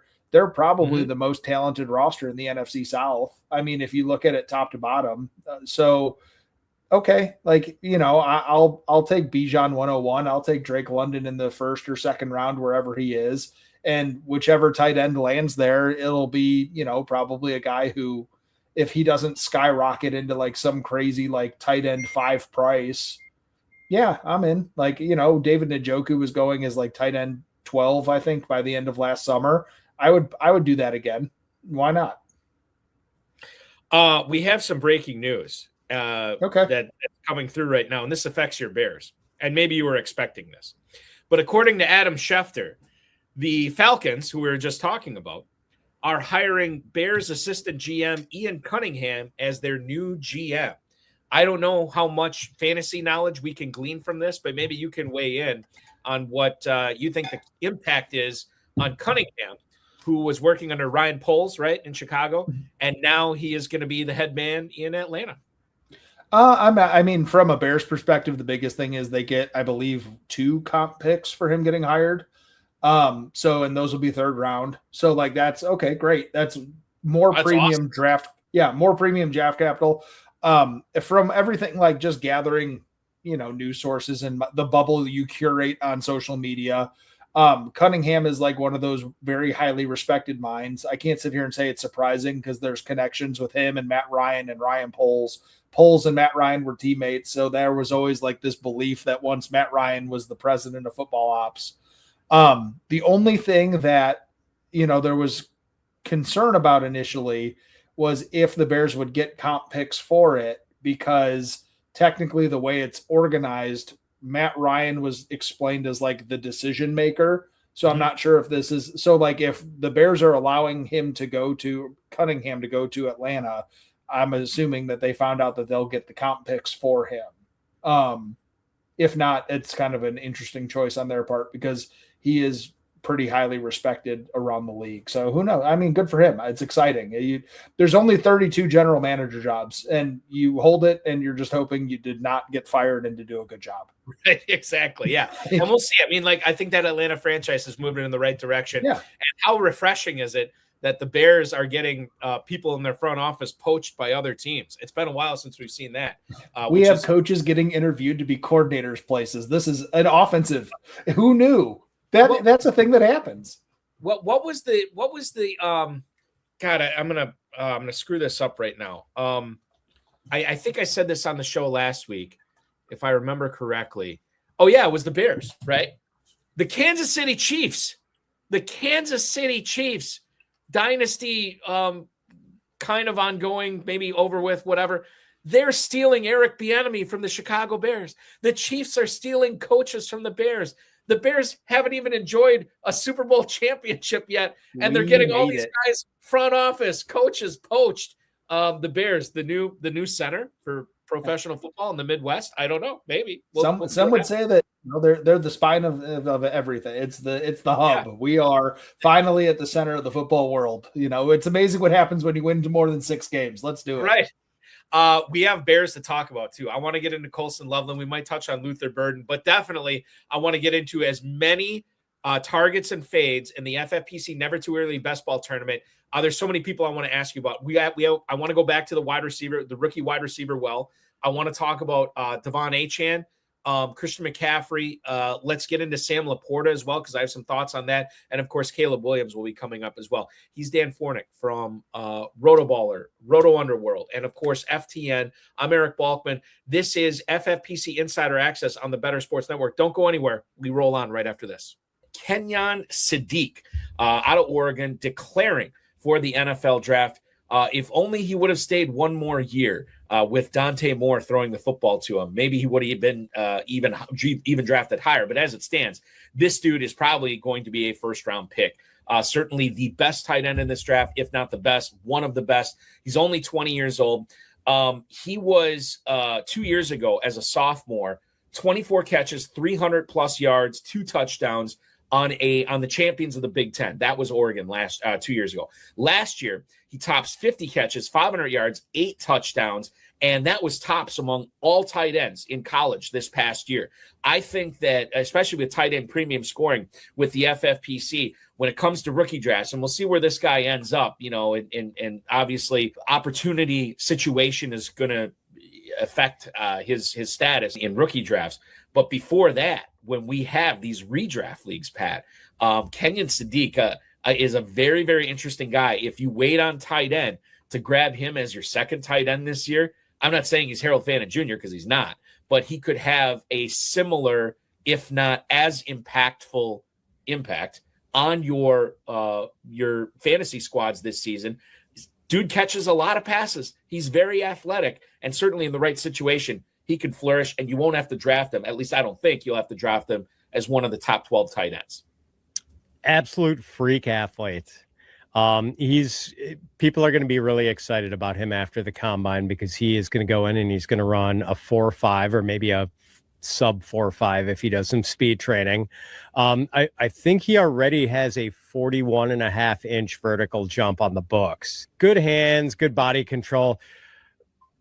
And as you said, I mean, he doesn't turn 21 until March. I can't remember if it's before or after the draft or he turns 21, but there's a lot to like here. Plus he's 245 pounds with room to add weight and apparently very dedicated to improving as a blocker. So it looks like he's going to be a 3-down tight end. Welcome back to FFPC Insider Access. It is the stretch run here on the Better Sports Network. We'll take you all the way to the top of the hour. I'm joined by Dan Fornek from Player Profiler, RotoBaller, and of course FTN at Fornek DF on the X is where to catch all of the content he's producing in case you missed any of it. By the way, in case you missed our earlier conversation, this will live on the Better Sports Network and FFPC socials, as well as anywhere you get podcast if you want to listen to the audio version as well. MyFFPC.com is your home for the Never Too Early Best Ball tournaments, the big and baby gorillas, and of course, Dynasty and Empire Orphan teams. Available for as little as $1. Manage those teams to greatness here in 2026. MyFFPC.com. Let's talk about the Never Too Early Best Ball tournament here, Dan. I want to kick things off with a running back conversation. Christian McCaffrey, maybe starting to show his age, his wear and tear. I have heard from a lot of pundits out there that would tell you that the age curve does not necessarily apply to McCaffrey the same way because of his pass catching prowess. In other words, this dude could just be a slot receiver. This guy could just line up and catch passes all the time because of how talented he is in that aspect of football. I am of the opinion that the Niners will not do that. The Niners are still going to utilize him out of the backfield. And to me, after what we saw this year, with all that usage and the fact that he didn't go down, I don't really see that happening 2 years in a row. I could be wrong, You never want to assume injury, but I have serious misgivings on utilizing a pick on Christian McCaffrey in the Never Too Early Best Ball tournament with the FFPC if I'm playing in it, because he is going as running back 3 at the 108. It's too much risk for me. How do you feel about it? So let me preface with, I was all about Christian McCaffrey this year. This season, I was willing to take that In swing. 2025 you were, this past season, right? 2025 Yes. This past year, like, he was on, for anybody who's a Scott Fish follower, he was my first pick. Like, I was in the Scott Fish Bowl. I made it to the semifinals. Like, I rode Christian McCaffrey and Devon A-Chain all the way there because of pass catching. We did it, right? He set a career high in touches, and he's going to be 30. And I just can't, like, we started to see the rust show as a runner, and yeah, the receiving work is fantastic, but the injury history is also very real. And, we generally, a good rule of thumb with fantasy football is if a running back is 30, he's done, right? I mean, that's kind of where we've come. There aren't many 30-year-olds who survive that long at that position. So I'm probably not drafting very much of him this year. There's so many good running backs that I don't feel like I have to take Christian McCaffrey with the RB3, RB4 price tag. The other thing I want to bring up here with high-end running backs, and I apologize, we're going to move fairly quickly through this because there's so much I want to get to. There was a quote from Jeff Hafley, and I'm trying to find it right now, I think it was his introductory press conference after he took over as head coach for the Dolphins. Oh, God, this is horrible radio. Oh, no, it's John Eric Sullivan. John Eric Sullivan, who's the new GM, who actually also came from the Packers. He says he wants to build a team in Miami that wins in cold weather. And he cited, like, look at our division. New England, Buffalo, New York. They're all upper Northeast teams that have snow, cold weather. You got to be able to win there. And I've heard this echoed by Packers brass several times. Fast gets slow, but big doesn't get small in cold weather. And to me, Mike McDaniel was a coach whose GM and whose team really predicated that squad on speed. Devon Achane, Tyreek Hill, Jalen Waddle, all these fast guys that really were kind of neutered a little bit when it came to cold weather games, that the speedy guys just couldn't get it done. Now, with John Eric Sullivan taking over, Jeff Hafley, who said he wants the team to be more physical, more tough, does this give you any misgivings about drafting a speed guy, an undersized guy in Devon Achane in the first round of the Never Too Early Best Ball tournament with the FFPC? He's going at the 110. McCaffrey's the running back 3. He's the running back 4. Maybe I'm reading too much into this, but I don't know, man. I just feel like there's a culture change. There's a philosophical change going on in Miami. And with what I heard from Sullivan and Hafley, I'm a little bit nervous about drafting Achane at the back end of the first round now. Yeah, I think it's absolutely fair to be nervous. Part of the problem too is you're going from Mike McDaniel, who, for all the struggles that the team had collectively, he's a offensive genius. He's able to understand how to get his players in positions to maximize their abilities, right? And so with Achane, what that's turned into the last couple of years is this big, massive receiving role, getting him out into space, utilizing him in the spree, but even using him downfield. Jeff Hafley's a defensive coach. They have a big back on the roster already in Ollie Gordon, and schematically, we're going to probably see them go for more of an outside zone team, which is what McDaniel, that's his bread and butter, to they're probably going to be more of a gap scheme run game. And that's not necessarily what Achane is good at. He's good in space. He's good making that one cut, going horizontal and getting upfield. So I do think we need to see a little bit more information about how that team's going to go before I'm sitting here and like slamming the button on Devon Achane RB4. Like, there just has to be more there. And that's one of those players where we could come back and have a conversation December next year and I could be, man, I'm an idiot. Like, how could I doubt that guy? But, Right. He's going into, I believe, the final year of his contract. He's eligible for an extension, I believe, after this season.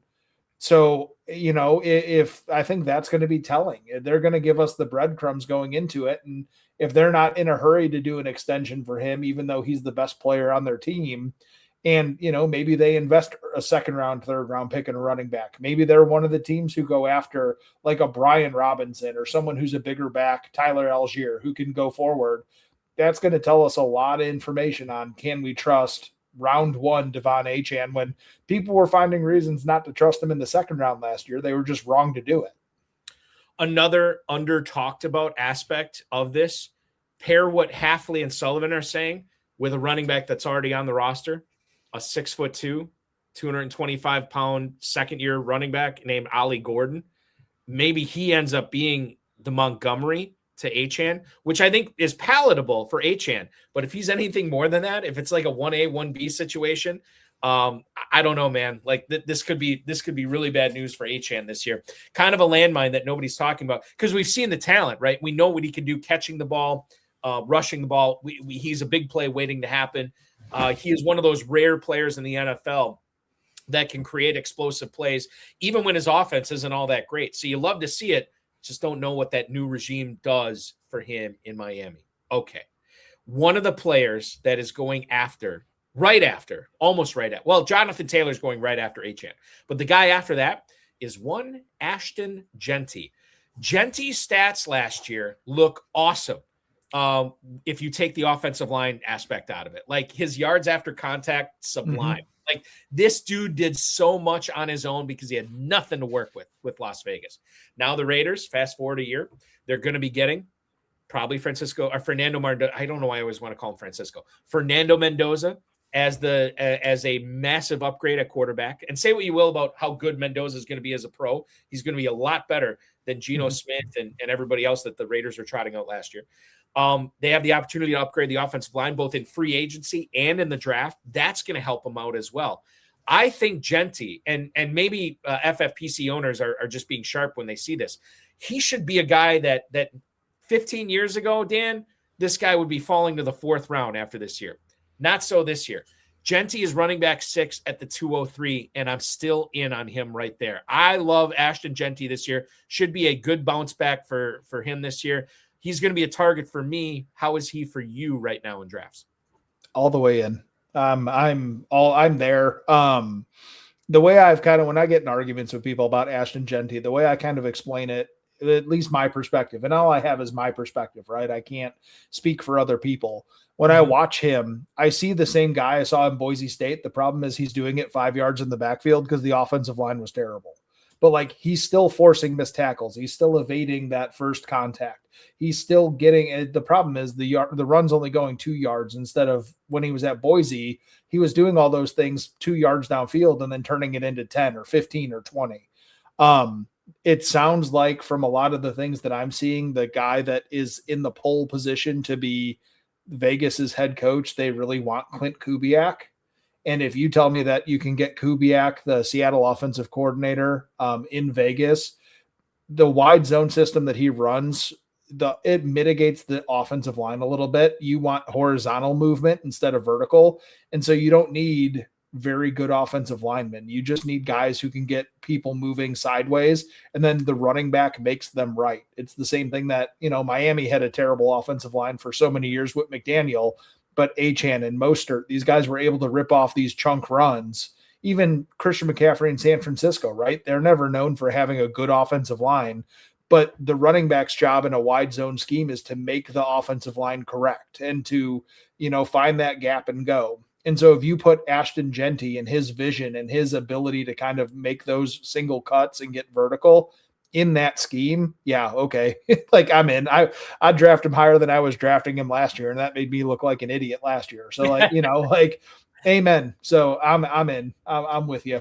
I always bring this up too. Widely regarded, maybe as the best fantasy football player out there, but definitely one of the best, Chad Schroeder, who wins boatloads of cash every single year he plays. I remember a few years ago, well, this is more than a few years ago now, but he got burned by Todd Gurley one year, where Gurley he was healthy, but he sucked, right? And he just was bad all year.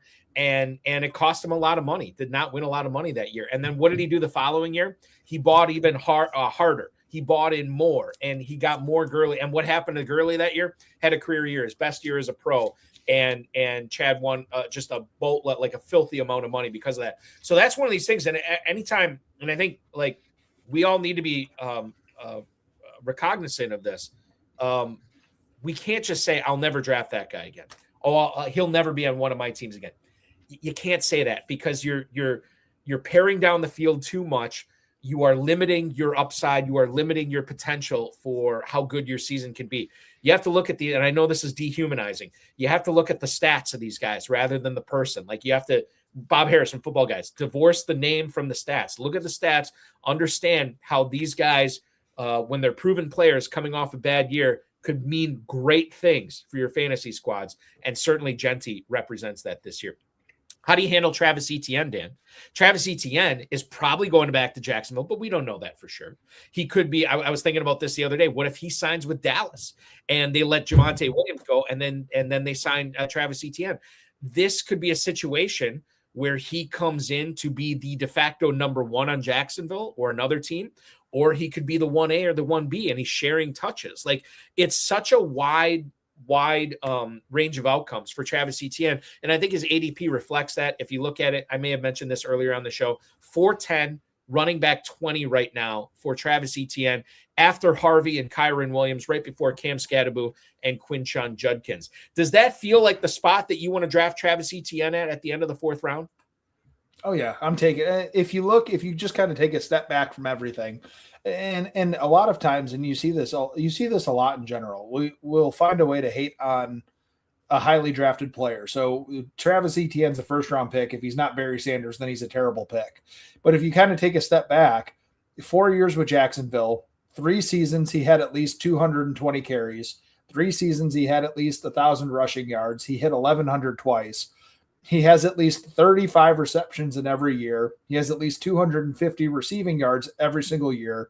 He's never had a rushing success rate below 43%. Like, he is a good running back, and Jacksonville, minus Liam Cohen, has not been a place we would consider a good team. They have not had a good offensive line, and he still produces. He's one of those guys where I saw a report with him, the Bears would be interested in him. And if you're telling me that they go from DeAndre Swift to Travis Etienne as a Bears fan, yeah, I'm clicking my heels in the streets, right? So I think that if he stays in Jacksonville, that's fantastic because Liam Cohen is one of the better run game designers in the NFL. I think this year solidified it because that offensive line is not good. It's not talented. And yet we're sitting here and he's got 1,100 rushing yards, 7 touchdowns, and 300 receiving and 6 receiving scores. Like, he produced at a level that we want to see. So yeah, 4th round pick, I'm in, because if someone else is going to pay him more, that means that they believe in him too. That's a great point. You might be getting a floor price for Travis Etienne in drafts right now at the end of the 4th round. Running back 20, which is crazy. Rico Dowdle is a player that showed that he could still be a 1A or a starting running back in the NFL in the limited time that he had the opportunity. He is probably moving on from Carolina. Jonathan Brooks is obviously the spiciest pepper in the gumbo in Carolina, obviously with Chuba Hubbard there as well. But Dowdle could move on, maybe back to Dallas. If they let Javonte Williams go, maybe Dowdle is the guy who comes in and he's the lead guy there. A lot of range of outcomes here. Running back 29 at the 8-11. Rhamondre Stevenson and Kyle Monangai right above him. Tony Pollard, Blake Corum right below him. Starting to like Pollard, I beg your pardon, starting to like Dowdle here a little bit at the end of the 8th round, given how much he could pay off if he lands a decent contract somewhere else other than Carolina. So I had a fun tweet, and this reminded me.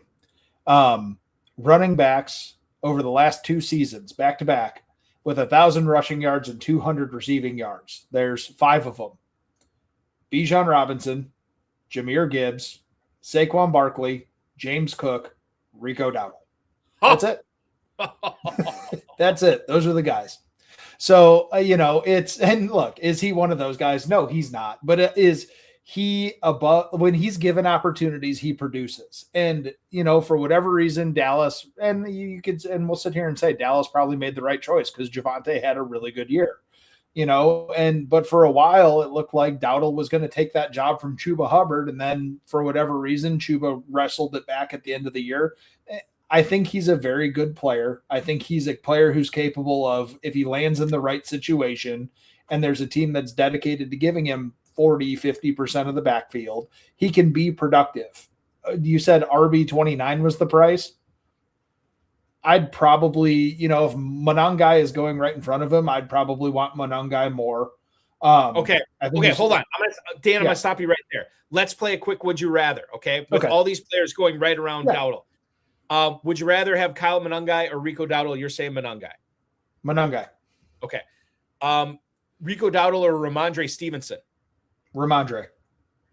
Rico Dowdle or Tony Pollard? Depending on where he goes, Rico Dowdle. They're going back to back. Well, I'm saying we're like landing spot. If you tell me that, so if we plug Rico Dowdle, you put him on, let's just use Miami as the example. If you tell me he's going to be the hammer back in Miami, okay, I'll take Dowdle. Okay, so what if you're drafting now where we don't know? You would take Dowdle, right? Because I'd probably take Dowdle. Yeah, because I know that Tajay Spears is in Tennessee. Okay, Dowdle or Blake Corum? Corum, because I think Kyron Williams is overrated. Okay, and then this is a fun one. Well, actually, I'll do two. I'll do three more, actually. Okay, Rico Dowdle or Bashal Tutin, who could stand to profit quite a bit if ETN does move on. Oh, let's play the game. If ETN is in Jacksonville, Dowdle. If ETN's gone, Tutin. I know that's a cop out. Dan, I'm going to put you to the fire here. Fine. I'll take Tutin. Yeah, I would do the same thing because of the upside. Because it's explosiveness too. We know he's fast and efficient, and we saw it. Okay. Rico Dowdle or Woody Marks? Dowdle. I agree. And then the last one, Rico Dowdle or the rookie, Jonah Coleman? Dowdle. I'm going to say Dowdle as well. So there you go. So we're of one mind here. It's calibrated correctly. We're in the right spot. Right. Okay. I want to do wide receivers right now. Move on from running backs. George Pickens is another player. I don't think he gets out of Dallas. I think the Cowboys gave up too much and saw too much from him to let him go. I think he gets franchise tag. Now, I guess the concern here is if he does get franchise tag, which I know Pickens does not want, and the stuff that he has had going on with his mentals, for lack of a better term, that this could be bad. If I could just see him being like, no, I'm not playing on the franchise tag. The cost to acquire George Pickens right now, wide receiver 11 at the 212. Is the juice worth the squeeze, knowing the bad that could happen for you soaking a second-round pick here? Yeah, I think so. I think Dak Prescott, Dallas as a general entity is going to chuck the ball. We now have proof of concept that George Pickens and CeeDee Lamb can coexist with each other. I think, and Pickens is so talented. Even back when he was drafted, he was one of those guys who it's like, if he didn't tear his ACL, he was the best receiver in the class. Like he fell because of that and character. I think especially we could operate no matter what he's going to get paid, whether it's short-term or long-term, the franchise tag is not a little amount of money. I would be concerned, fast forward to August, if he's still holding out because of the tag. At that point, I'm concerned. But if I'm operating today, I'll pay a second round for Pickens for the talent. And I think we also have to understand too how good he was when Lamb went down. Right. Like there's that upside aspect of it as well. I don't draft scared, so I'd be in on Pickens there as well. AJ Brown. Two-part question here, Dan. Percentage chance he is a Philadelphia Eagle week 1 of next season. And then the second part, does it matter? Because if he is traded or moved to another team, he's probably going to be a huge focal point for that team's offense. A.J. Brown right now, wide receiver 13 at the 305, seems to me like a spot you want to buy. We found out, I think earlier this afternoon, the Packers quarterback coach, Sean Mannion, is going to be the offensive coordinator for Philadelphia this year. I don't know enough about him to say, oh, this is how he's going to use the receivers. I don't know. But I can tell you that A.J. Brown is going in the mid-third round. How are you handling him there? First part, I do not believe he will be an Eagle. We've been going, it was the end of the playoffs, we're like going into the Super Bowl 2 years ago. He was reading the book on the sideline and they had to, oh no, that's just, he always reads a book on the sideline. Like he's definitely not reading self-encouragement, self-help things because he's upset. Like, and then they win a Super Bowl. We're like, okay, yeah, I guess. Sure. Why not? That makes sense. And then this year, it's just this constant string of things. And at a certain point in time, if, you can hand the team over to Devonta Smith. Like you can use whatever capital you can get for A.J. Brown to bolster your group, your wide receiver core. So I think it's probably run its course, I have to imagine. And even if he stays, like I'm not a Jalen Hurts person. I know that I just don't. I think he's a very limited quarterback who's very good with a good team around him. And that's not a bad thing. I just, for fantasy, the rushing touchdowns get him there. I just don't think he's a good quarterback, and that's me. But if A.J. Brown goes somewhere else, like let's say New England gets frisky and decides that they want to add him to the equation. Okay, sure. Like if Mike Vrabel could keep Stephon Diggs happy, it's first year and it's a honeymoon. Or Drake May. He's got to feed A.J. Brown and Stephon Diggs. Oh my God. Yeah, right. He'll win the MVP next year. I can promise you if he's got those two. I will a third round pick. Yeah, he's talented. Like he is, I think, a top 10 receiver when his mind is right. I just don't know that his mind could get right in Philadelphia right now. I want to get back to A.J. Brown in a second. The fact that you said you think he's on a different team, Devonta Smith, wide receiver 21 at the 502, does that mean he's a screaming buy for you? Oh, yeah. Mm-hmm. Yep. Okay. Drafted him. I think every best ball team I've done so far, I think I've drafted Devonta Smith. I'm not even like that's where, because I anticipate him being the one in Philadelphia. They got to have another option. I mean, to me, like if Brown moves on, does Dallas Goedert become that much more appealing to you, or does he not factor in? Well, he's a free agent. I think Goedert. Yeah. Okay. Yeah. So, if they bring him back, but I just think, even taking Sean Mannion, like Green Bay wanted their identity, and it's so frustrating because they have all these really talented weapons. Their identity is a run first team. So I think Saquon Barkley, like if he's going to be in the second round, yeah, okay, I'll try it this year. I didn't draft him last year because of the workload the year before. Well, he had less of a workload, and if they can adjust the offensive line, yeah, okay, I'm in. I'm going to give you 5 teams. You tell me which team is most likely, or if there's another team that you think is more likely than any of these. Who is A.J. Brown playing for next year? I'll give you 6 teams. Philadelphia, New England, Buffalo, Denver, Baltimore, Los Angeles. Pick one of those teams that you think Brown is going to be on, or do you think it's going to be somebody else other than those?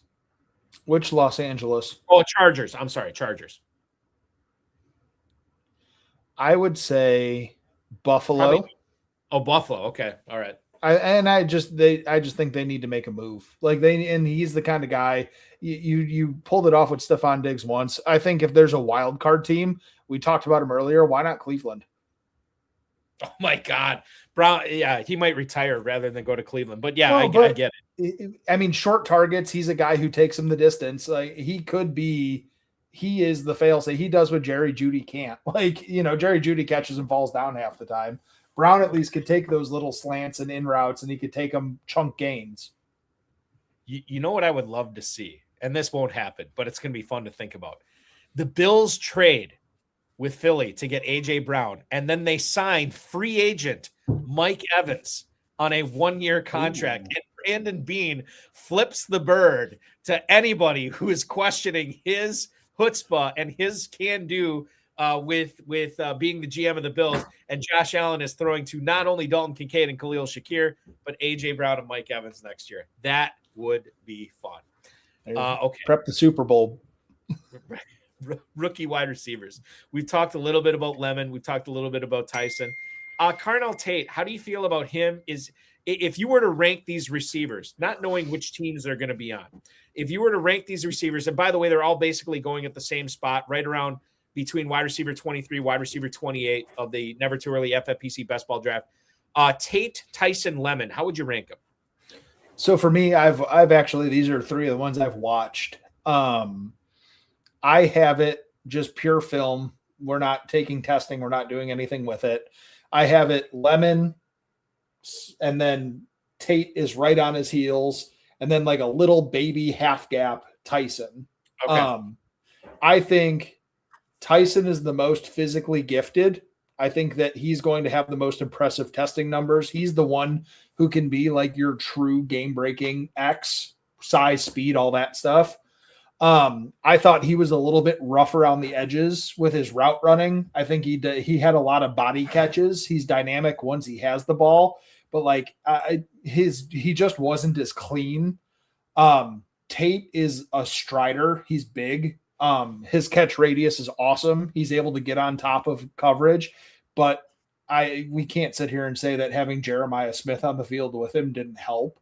Yeah. Like, he's seeing a lot of one-on-one on the backside, like, because everyone is taking away Jeremiah Smith. But to say that like, I still think Tate probably has like the most aesthetically pleasing wide receiver film, I think. And Lemon is just kind of like, he's going to be a slot. And I think that's going to cause him to kind of probably dip a little bit. He's not very big, but he catches everything. He knows how to get open. He knows how to find his zones. And he's probably the most dynamic after the catch. Like, he's a player when he catches the ball, he knows where his blocks are. He knows how to get through the seams and how to kind of wade through the stuff to get downfield. I liked Lemon the most. I think he's going to be the most reliable. And like I said, Tate and Tyson were just right on his heels. I think all three are probably top 15 picks in the NFL draft. Oh, wow. Okay. That's interesting. And the fact that you're saying this now, I wonder if like they're actually going to all be, closer to the top 10 by the time the draft rolls around, because we see prospects like this move up in value as we get closer and closer. We're basically 3 months away, less than 3 months away from the draft. Wow. It's crazy how it's sneaking up on us. All right. The last wide receiver I want to talk about before we move on to tight ends, Alec Pierce is a free agent. The last few days, I've heard a lot of people talking about, they think he's going to re-sign with Indianapolis. And that's fine if that's the case. I mean, Michael Pittman could be a cap casualty there. They obviously don't have Adonai Mitchell anymore. Pierce is being drafted as wide receiver 43 in the 10th round. I heard he was going at like the 4th and 5th round. I don't know what drafts those were at, but wide receiver 43 in the 10th round seems to me a good gamble to make, given that if he gets a 3 or 4 year deal from somebody that's going to be paying him, 8 figures a year, that could be very beneficial to his fantasy value. And if he re-signs with Indy, or if he just continues his role as a lid lifter, 10th round and a best ball, I can get on board with that. Your thoughts on Pierce and where he plays his football next season? I live in Indianapolis. And so I've probably watched more Alec Pierce than like a lot of people, good, bad, or otherwise. Right. I mean, it's just what's on TV when if I have red zone and then I have a game playing, right. He really, really, really took a good step this year. Like, and he wasn't just being used as like a vertical, like, hey man, you're just going to run wind sprints and we might get it to you, we might not. Like, he was running more nuanced routes. I really think he's kind of become a more well-rounded player in the last couple of years. And so with that, that's a gamble I'll take. I mean, Tennessee needs a wide receiver. We had talked about, he'd be a guy who's really interesting with like a Kansas City, right? They have, Xavier Worthy and they have Rashee Rice, but they don't really have that big body guy. He can do that for them.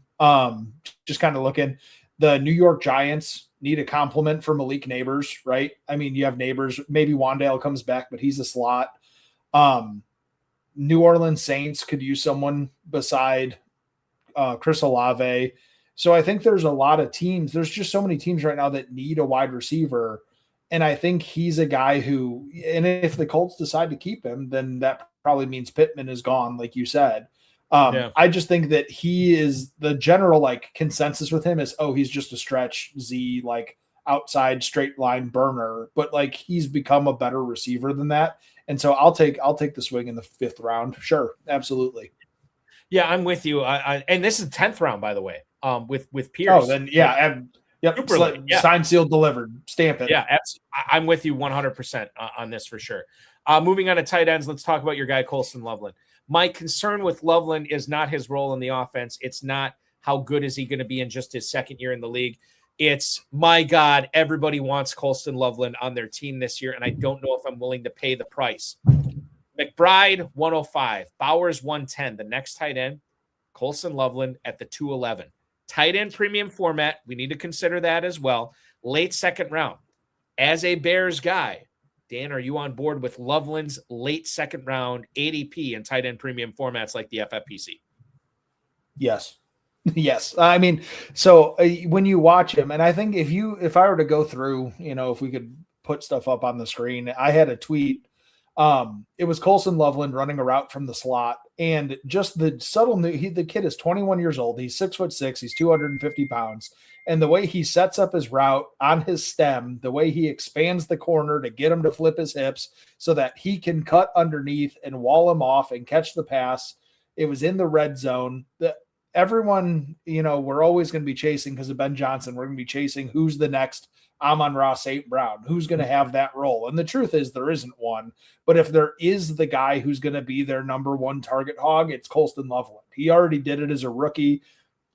I don't think that even if Roma Dunze was healthy, I think that Colston Loveland still would have taken over the role that he did because he's such a dynamic weapon and he's always going to be used as a mismatch, especially with how much they're doing 12 personnel stuff. A tight end 3, I'm in 100%, no doubt. I'll draft him. I think I'm with you on that. And I think this tier is not going to be a top 2 tier this year. I think it's going to be a top 3. I think you can throw Loveland into that as well. I think he moves up. The tight end 4 is Tyler Warren, and he's not going until the 4 or 5 turn. So I think there's a significant drop off there. And then you get into Harold Fannin, Tucker Kraft, so on and so forth there. One other tight end I want to bring up with you, Sam Laporta. Had the back injury that we thought was not that serious. Then all of a sudden he was on IR, and then all of a sudden he wasn't coming back the rest of the year. New offensive coordinator in Detroit, Drew Petzing, who obviously made Trey McBride a super stud in Arizona. Are you concerned with the back injury? Are you concerned with Amon-Ra St. Brown, Isaac Tesla, Jamison Williams? When it comes to Laporta, and I'll bring this up, in the Never Too Early Best Ball Tournament, tight end 8 at the 603, right after Pitts, but a good round ahead of Rhamondre Gadsden. Tight end 8, I probably am fine. I think back injuries. I don't trust back injuries. Right. Just knowing like how important your core Dan, is. I'll say this. Sorry to interrupt. I always say this every time we talk about a back injury. Nobody has ever said, I used to have a bad back. Mm-hmm. Nobody's ever said right. That. And I think that's true with football players. Now, for me, at tight end 8, it's not out of control. Like you said, Drew Petzing, Trey McBride, he's part of that Stefanski tree, right? The tight end, more often than not, they're going to target as the primary read in the passing attack. So if right now, I'm probably taking the bite at the apple at tight end 8, knowing that he could see this huge target share. I haven't had a chance really, and I won't for probably a while. That's the beauty of, writing about stuff for redraft. I could sit down and try and parse through it all, but for right now, I'll take the swing. I think there's a world where all these guys can kind of coexist because they were doing it for a little bit last year. They did it the year before. I think Petzing, like I was critical of it when I heard who it was, but that's just because of some of the names that were still out there. And then you kind of live in it a little bit. And it's like, well, how much does having Kyler Murray at quarterback hamstring you? He won't throw between the numbers. So, I think that it could work. I'm open to it working. And if Laporta is tight end 8 and I'm choosing between Laporta at tight end 8 or Gadsden at tight end 9, I'll take Laporta at tight end 8 because I've seen him do it before. He was the tight end 1 as a rookie. That's rarefied air. And not only that, but I mean, like he's getting an OC that I mean, obviously Trey McBride is better than Laporta, but his OC featured the tight end. Like this has got to be good. It's got to be good news for Laporta. The back injury is the only concern right now in that. I also have this kind of sad news for the Bears here, at least from what we were talking about before. The Bears are not receiving 2 third-round compensatory picks for Ian Cunningham leaving because Matt Bryant is considered the lead football executive in Atlanta. Yeah, that's what I had heard. That's unfortunate, but that's awful. Still, I don't like that at all. I mean, it's good for the Packers, obviously, but that stinks for the Bears. They did everything right, you know. Again, there's 32 GM jobs. I'm never going to disparage a guy for doing what's best for him and taking one of them. Right. Okay. Harold Fannin, tight end 5 at the 503. Tom Smith is asking that on YouTube right now. So Fannin behind Warren, ahead of Kraft, tight end 5, 503. That's where Harold Fannin Jr. is going. We got time. Yeah, we got a few minutes to talk quarterbacks here real quick. Let's continue with the Chicago Bears. Caleb Williams, I was of the opinion that when the Bears drafted this guy, I didn't think it would be a magic thing in year 1. And then when Ben Johnson took over in year 2, I'm like, it's going to take a while. This is not just all of a sudden going to click. Well, it kind of didn't, but he showed some stuff earlier in the season as well. And I'll say this about Caleb Williams. I feel like this dude makes some of the craziest throws that only a few people in the NFL can make. And he makes them, and he makes them with regularity, right? He also makes some of the most boneheaded decisions, some of the worst throws that I've seen any quarterback in the NFL make. I am of the opinion, and Dan, I think you would agree with me, those easy ones, the stuff that comes with experience, that comes with reps. I think he's not going to turn into another Brett Favre where he's constantly slinging it into tight windows, always trusting his arm. That's not his game. He's a smart guy. He's going to figure it out. And he's really, really talented with his legs. He's sneaky fast. Nobody talks about how good he is with his legs. Well, I shouldn't say nobody, but very few people talk about how good he is with his legs. Now, I will say, we have seen this before where players come on 1 year and they make this meteoric leap, but then they take a step back the second year. I think there could be a little bit of a step back this year, but the future is way bright for Caleb Williams right now and that Bears offense in the NFL. I'm very bullish on it. I think he's going to be great. Quarterback 8 at the 707. Yeah, I don't know if I'm on board with that, but if you tell me, like, look, Balky, I'm dead serious. I have to take Caleb Williams in the mid-7th of all my drafts. That's how I'm going to make my nut. That's how I'm going to build my fantasy landscape this year. I have no problem with it. I'm very bullish on Caleb Williams. I assume you are too. Yeah, so the reason my thing with Caleb Williams is, and you know, I'm Bears fan, so everybody, I'm putting on rose-colored glasses right now. Right.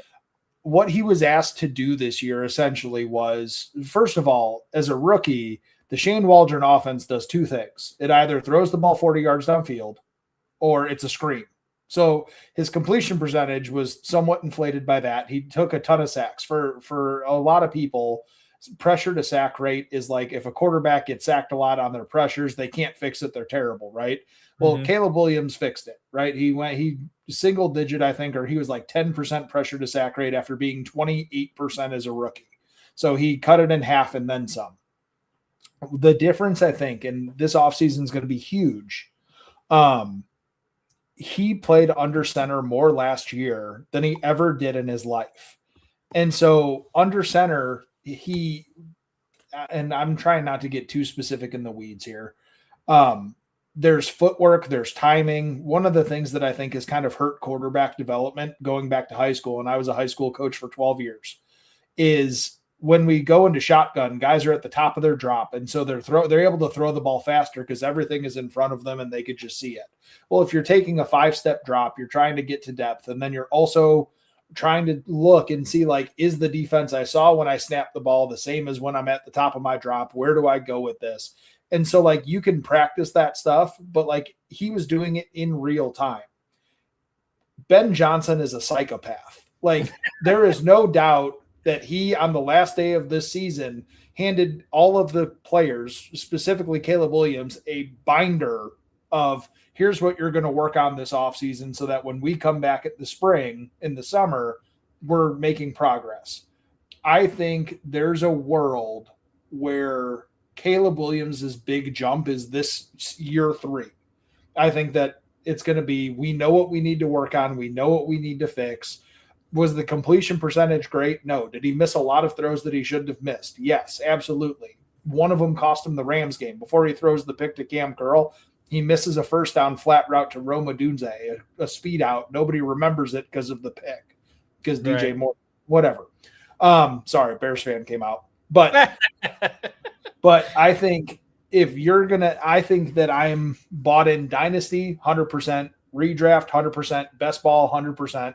I think that it, again, going back to kind of what we talked about with ETN, it's easy to pick on the number 1 pick. It's easy to sit here. Everyone loves to hate on the top guy, especially when Jaden Daniels was rookie of the year and Drake May is an MVP candidate in year 2. I think Caleb Williams is more physically gifted as a passer than both of them. And also he was 3rd in the NFL in 20+ mile per hour runs this year. So, okay, cool. Let's do it. Like, if that's the guy that I'm going to bat for at QB 8, I think he could be top 5 in fantasy. I think he could be top 3 in fantasy next year. Yeah, 100%. And that would not surprise me at all if he is. And part of the reason, Loveland, Burden, and maybe Odunze as well, which I would have loved to get in more. We're up against it, Dan. This has been so much fun talking ball with you tonight. For anybody who is wondering where they can consume more content, obviously they want to connect with you on the X machine at Fornek DF, and then FTN, RotoBaller, Roto Underworld, right? And PFSN, yeah, Pro Football. I picked up them this year too. Basically, if you Google fantasy football, you got like a chance of finding me. Like, I'm all over the place. And for, like I said, prospect stuff, feel free, follow me on X, Twitter, whatever you want to call it. I'd like to do a lot of draft content. That's probably my favorite part of the year, is the off season. So by all means, and this is an invite, hop on, tell me I'm an idiot. You won't be the first and you won't be the last. and that sometimes can really open up our minds. Like, exactly. I always said, like, don't live in your own echo chamber in fantasy football. It will make you a better player to embrace and really try to understand opposing viewpoints, because it's going to make you a better drafter and just a better player in general. I want to remind everybody, myffpc.com, FFPC Dynasty and Empire Orphans there. The Never Too Early Best Ball and Never Too Early Superflex Best Ball tournaments available there. The Big Gorilla and the Baby Gorilla. Win $1 million. Draft in January right now at myffpc.com, myffpc.com. Dan, this has been great. We'll have you back again soon. Thank you so much. Enjoy the Super Bowl. You got a prediction? Seahawks or Patriots? Seahawks, but I think it's going to be closer than a lot of people are saying it will be. I think New England matches up well, but I think Seahawks are just more talented. I think you are right, and I would take the Patriots plus 4.5 right now if I had to. I want to thank Dan Fornek and Sean Engel, our producer tonight. We'll be back at 7:00 next Thursday with our Super Bowl preview episode. Sports Gambling Podcast, Sean Green will join us. That's going to be a lot of fun. For Sean Engel, for Dan Fornek, I'm Eric Balkman. This has been FFPC Insider Access on the Better Sports Network. Have a great weekend, everybody. Talk with you next Thursday.